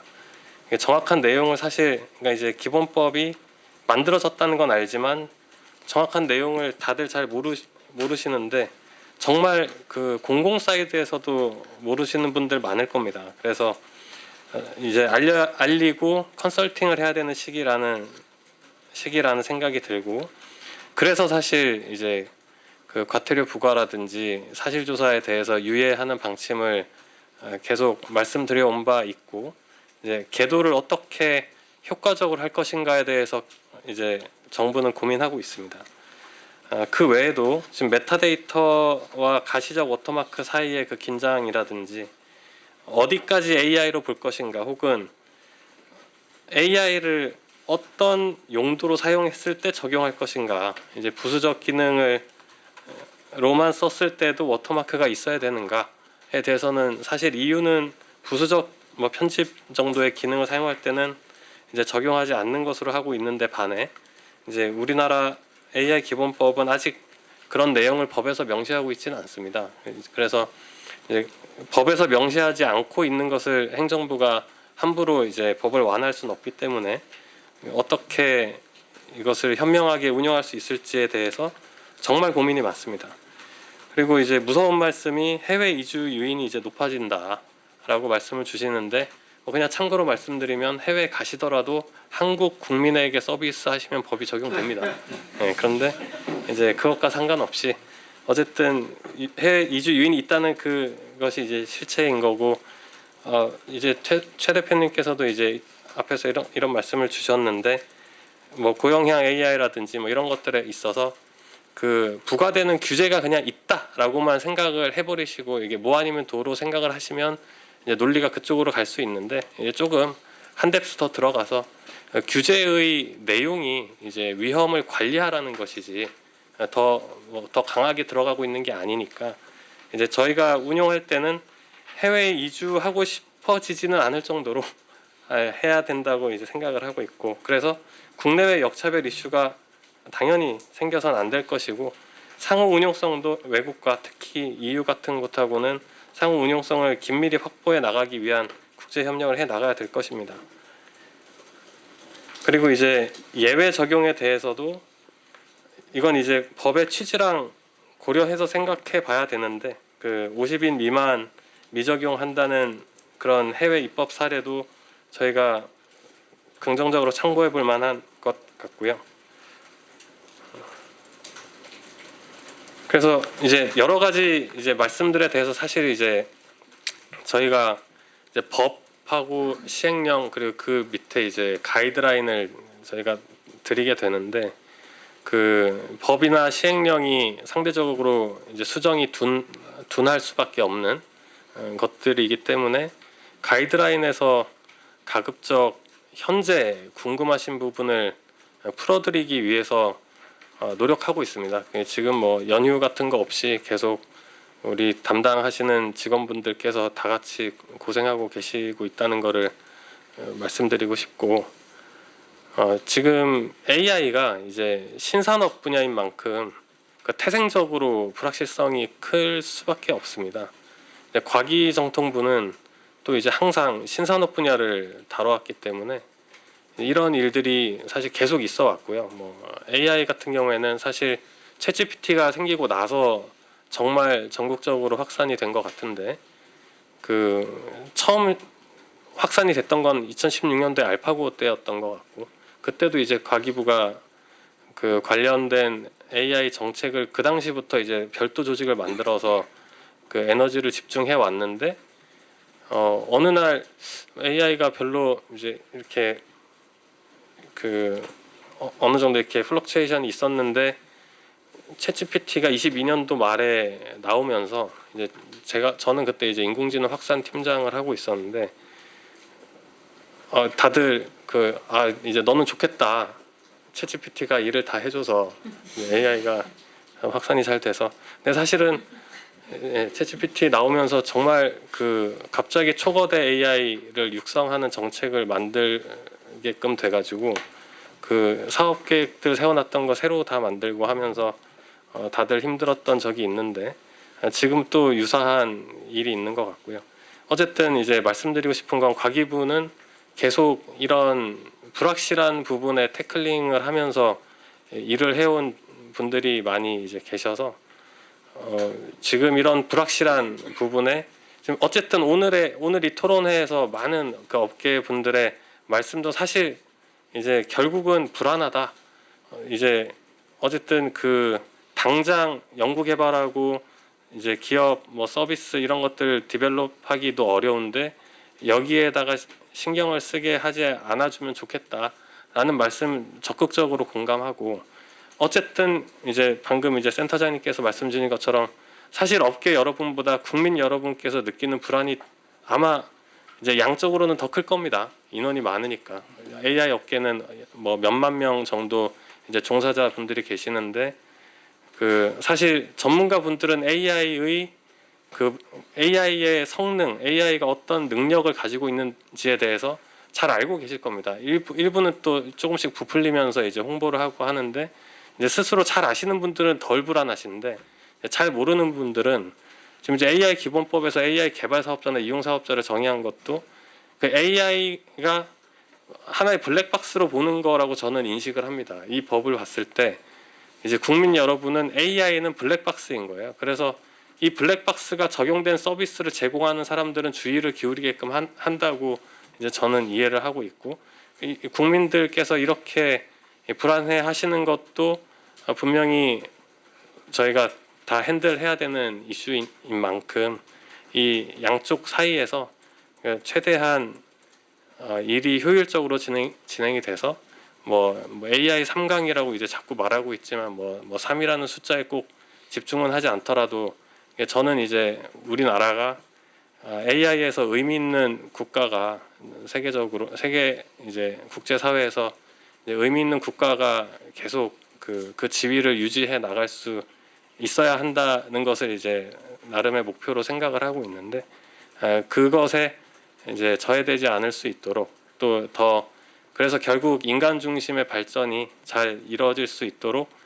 과기부는 계속 노력하겠습니다. 이상입니다. 예, 최우석 과장님 토론 말씀 감사합니다.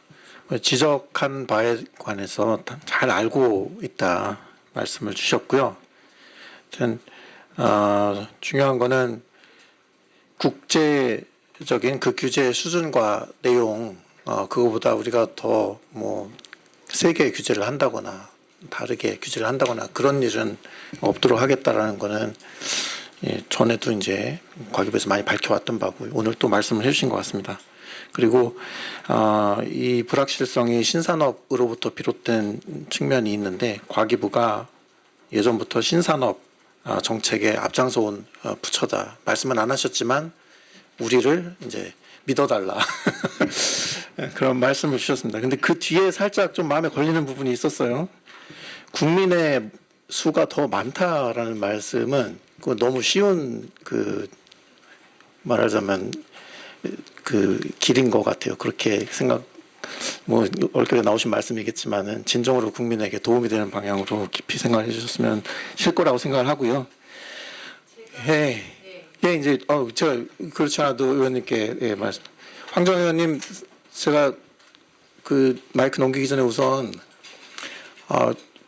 노트 필기하면서 지금까지 2시간을 계속 앉아 계셨어요. 제가 이런 경우는 처음 봅니다. 솔직히 국회 와서 많이 이제 이런 자리 있어봤는데, 역시 의원님이시기도 하지만 학자 분이시다 그런 생각을 들었습니다. 말씀 부탁드리겠습니다. 네, 오늘 이렇게 뜻깊은 자리 마련해 주셔서 주간 단체 관계자분들께 다시 감사드리고요. 그만큼 굉장히 중요한 이슈를 저희가 다루고 있다는 것을 깨닫게 됩니다. 이 많은 관심과 열기를 다 느낄 수가 있어서요. 제가 지금 또 말씀드리고 이석을 해야 돼가지고 마무리 말씀을 먼저 드리려고 제가 마이크를 청했고요. 아까 일단 이 자리를 만든 이유는 여러분들의 다양한 목소리, 현장의 목소리를 청취하기 위함입니다. 이런 자리를 앞으로도 계속해서 시리즈로 제가 만들겠다고 말씀드렸고요.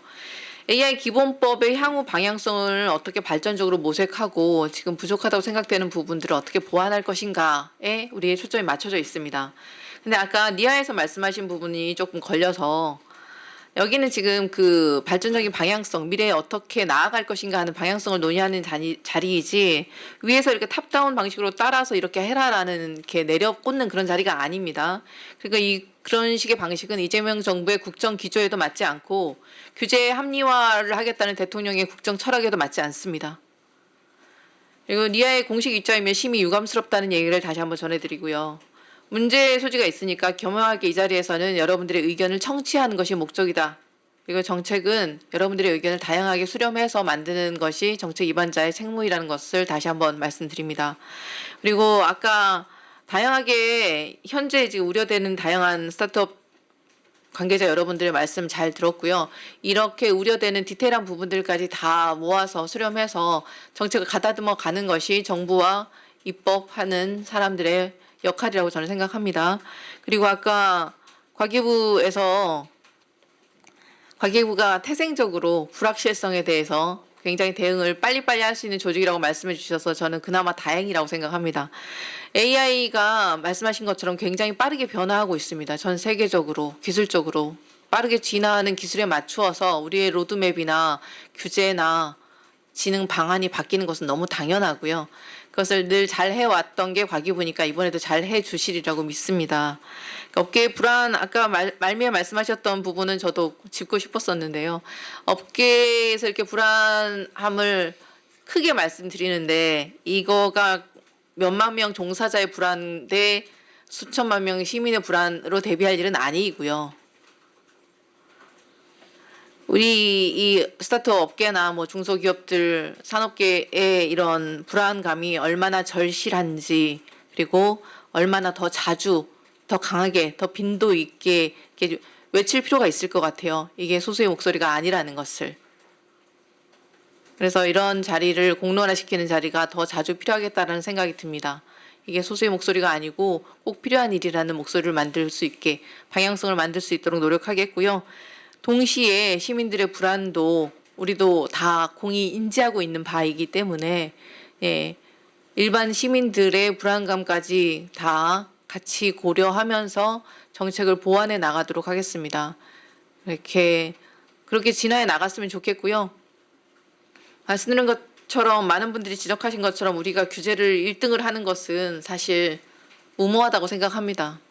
선진국들이 어떻게 하는지 지켜보고 우리가 그 비용을 감당하지 않아도 충분히 될 터인데 이미 정해졌기 때문에 일단은 시행은 시작을 될 거고 이 과정에서 우리의 출혈을 최소화하는 방향으로 정책을 다듬어 나가도록 하겠습니다.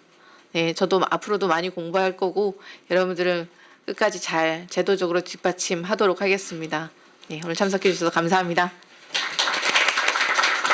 그리고 저는 그만 이석을 해야 돼가지고 다른 일정이 또 있어가지고. 예, 감사합니다. 아주 명쾌하게 말씀을 잘 들었습니다. 감사합니다. 예.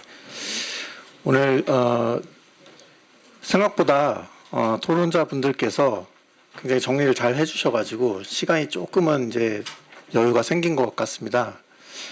뭐 저도 AI 관련해서 연구를 좀 해오고 있는 사람으로서 조금만 그러면은 이제 말씀을 드려도 되지 않을까 하는 생각이 듭니다. 지금 약간 토론자 입장에서 말씀을 드려보자면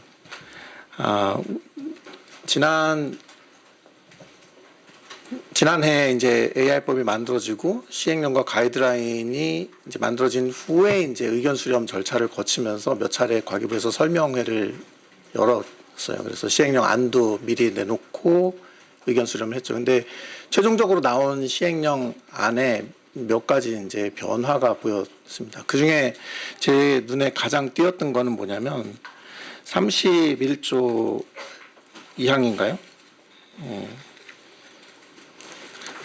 31조 법 30 법 31조 2항이고 시행령에서 이제 22조죠. 22조에 보면은 2호에 기계가 판독할 수 있는 방법 뒤에 단서가 붙었더라고요. 다만 이 경우에는 생성형 인공지능에 의하여 생성되었다는 사실을 1회 이상 안내 문구, 음성 등으로 제공하여야 한다. 근데 이거는 사람이 판독할 수 있는 방법이잖아요.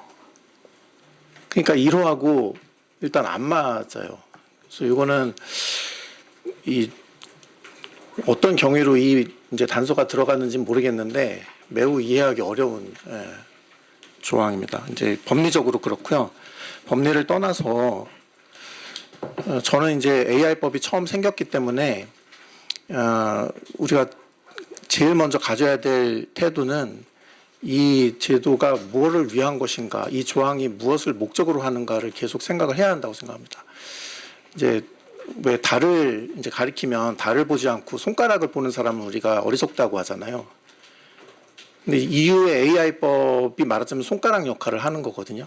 AI에 대한 규제가 달이라면 이후에 AI법은 손가락인데 그 손가락만 보면서 우리가 그거랑 뭐가 같네 다르네 이 생각만 해요. 대표적인 예가 투명성 기준이라고 생각을 합니다. 31조 1항, 2항, 3항이 있는데 제가 보기에 각 조항은 목적이 모두 달라요. 1항 같은 경우는 고지 표시, 생성형 또는 고용량 AI임을 고지 또는 표시하라고 되어 있는데 그 이유는 인간과 AI와의 상호작용에 있어서 인간이 근대 이후로 중요한 역할을 했던 그 판단과 의사결정의 합리성을 계속 보존하기 위해서 만들어진 그런 브로드한 조항이라고 생각하거든요. 그래서 인간과의 커뮤니케이션 과정에서의 인간의 합리성을 보존하기 위한 조항으로 이해를 하는 게 이제 맞을 것 같고 2항 같은 경우는 결과물에 이제 표시를 하는 이유는 인간이 만든 창작물과 AI가 만든 생성물을 시장을 분리시키려고 하는 목표가 있다고 생각을 합니다. 그렇기 때문에 굳이 사람이 인식할 수 있는 방식으로 표시를 할 필요가 없는 거예요. 시장 분리만 되면 되니까. 그다음 3항 같은 경우는 딥페이크라는 표현을 쓰잖아요. 사람이 오해할 수 있도록 이게 진짜 비슷하게 생길 것을 요구하는 이유는 뭐냐면 AI를 가지고 악용하는 거를 막겠다라는 얘기입니다. 딥페이크 악용. 그리고 사실은 AI가 악용될 수 있는 경로는 굉장히 다양하거든요. 선거 과정에서 또는 어떤 스파이 활동 과정에서 또는 어떤 뭐 창작물 시장에서 경쟁에 있어서 여러 맥락에서 굉장히 다른 식으로 악용이 벌어질 수가 있는데 그 중에 대표적인 거 하나를 여기다 적었을 뿐이고 이와 같은 성격을 지닌 법들이 다른 곳에서 많이 만들어질 수가 있다고 생각을 합니다. 그래서 이런 목적들을 우리가 생각을 한다면 이 조항에 어떤 내용이 들어가야 하고 들어가지 말아야 하는지를 생각할 수 있지 않을까, 알아낼 수 있지 않을까 그런 생각이 듭니다. 그 다음에 두 번째로 많이 이제 오해를 하는 게 고성능 인공지능에 관한 32조입니다. 이거에 대해서는 사람들이 관심이 없어가지고 도대체 이 조항이 왜 있지부터가 이제 의문일 거예요. 이거는 AI가 원래 쓰이는 영역별로 규제가 이루어지잖아요. 아까 발제자분께서도 말씀을 해주셨지만, 그래서 각 영역별 법들이 이미 있기 때문에 그걸로 커버가 대충 앞으로 되어 나갈 겁니다. 그게 고영향 AI에 관한 규제인데요. 근데 어떤 AI는 능력이 너무나 뛰어나서 맥락을 떠나서 오용되거나 악용되거나 심지어 자율성을 띠고 인간에게 위험을 끼칠 수도 있겠다라고 생각하는 거예요. 하여튼 요 능력위험 규제 같은 경우는 목적이 맥락과 무관한 능력위험 규제의 목적이 있기 때문에 능력위험의 개념을 이제 규정을 명확히 해야 되는데 우리 법이 그걸 규정을 못 하고 있어요. 그래서 일반적인 고영향 AI하고 비슷하게 규정이 되어 있습니다. 광범위한이라는 표현이 하나 더 들어갔을 뿐인데 그거는 이유식을 이제 누적적 위험을 표현하기 위한 것으로서 불충분하고요. 그래서 앞으로 능력위험 규제에 대해서는 연구를 좀 해주셨으면 좋겠고, 저도 작년에 논문을 한 2개 냈거든요. 그래서 관심 있는 분은 좀 찾아서 보시면 좋을 것 같습니다. 모든 분들이 바라는 대로 이제 끝내도록 하겠습니다. 감사합니다. 네.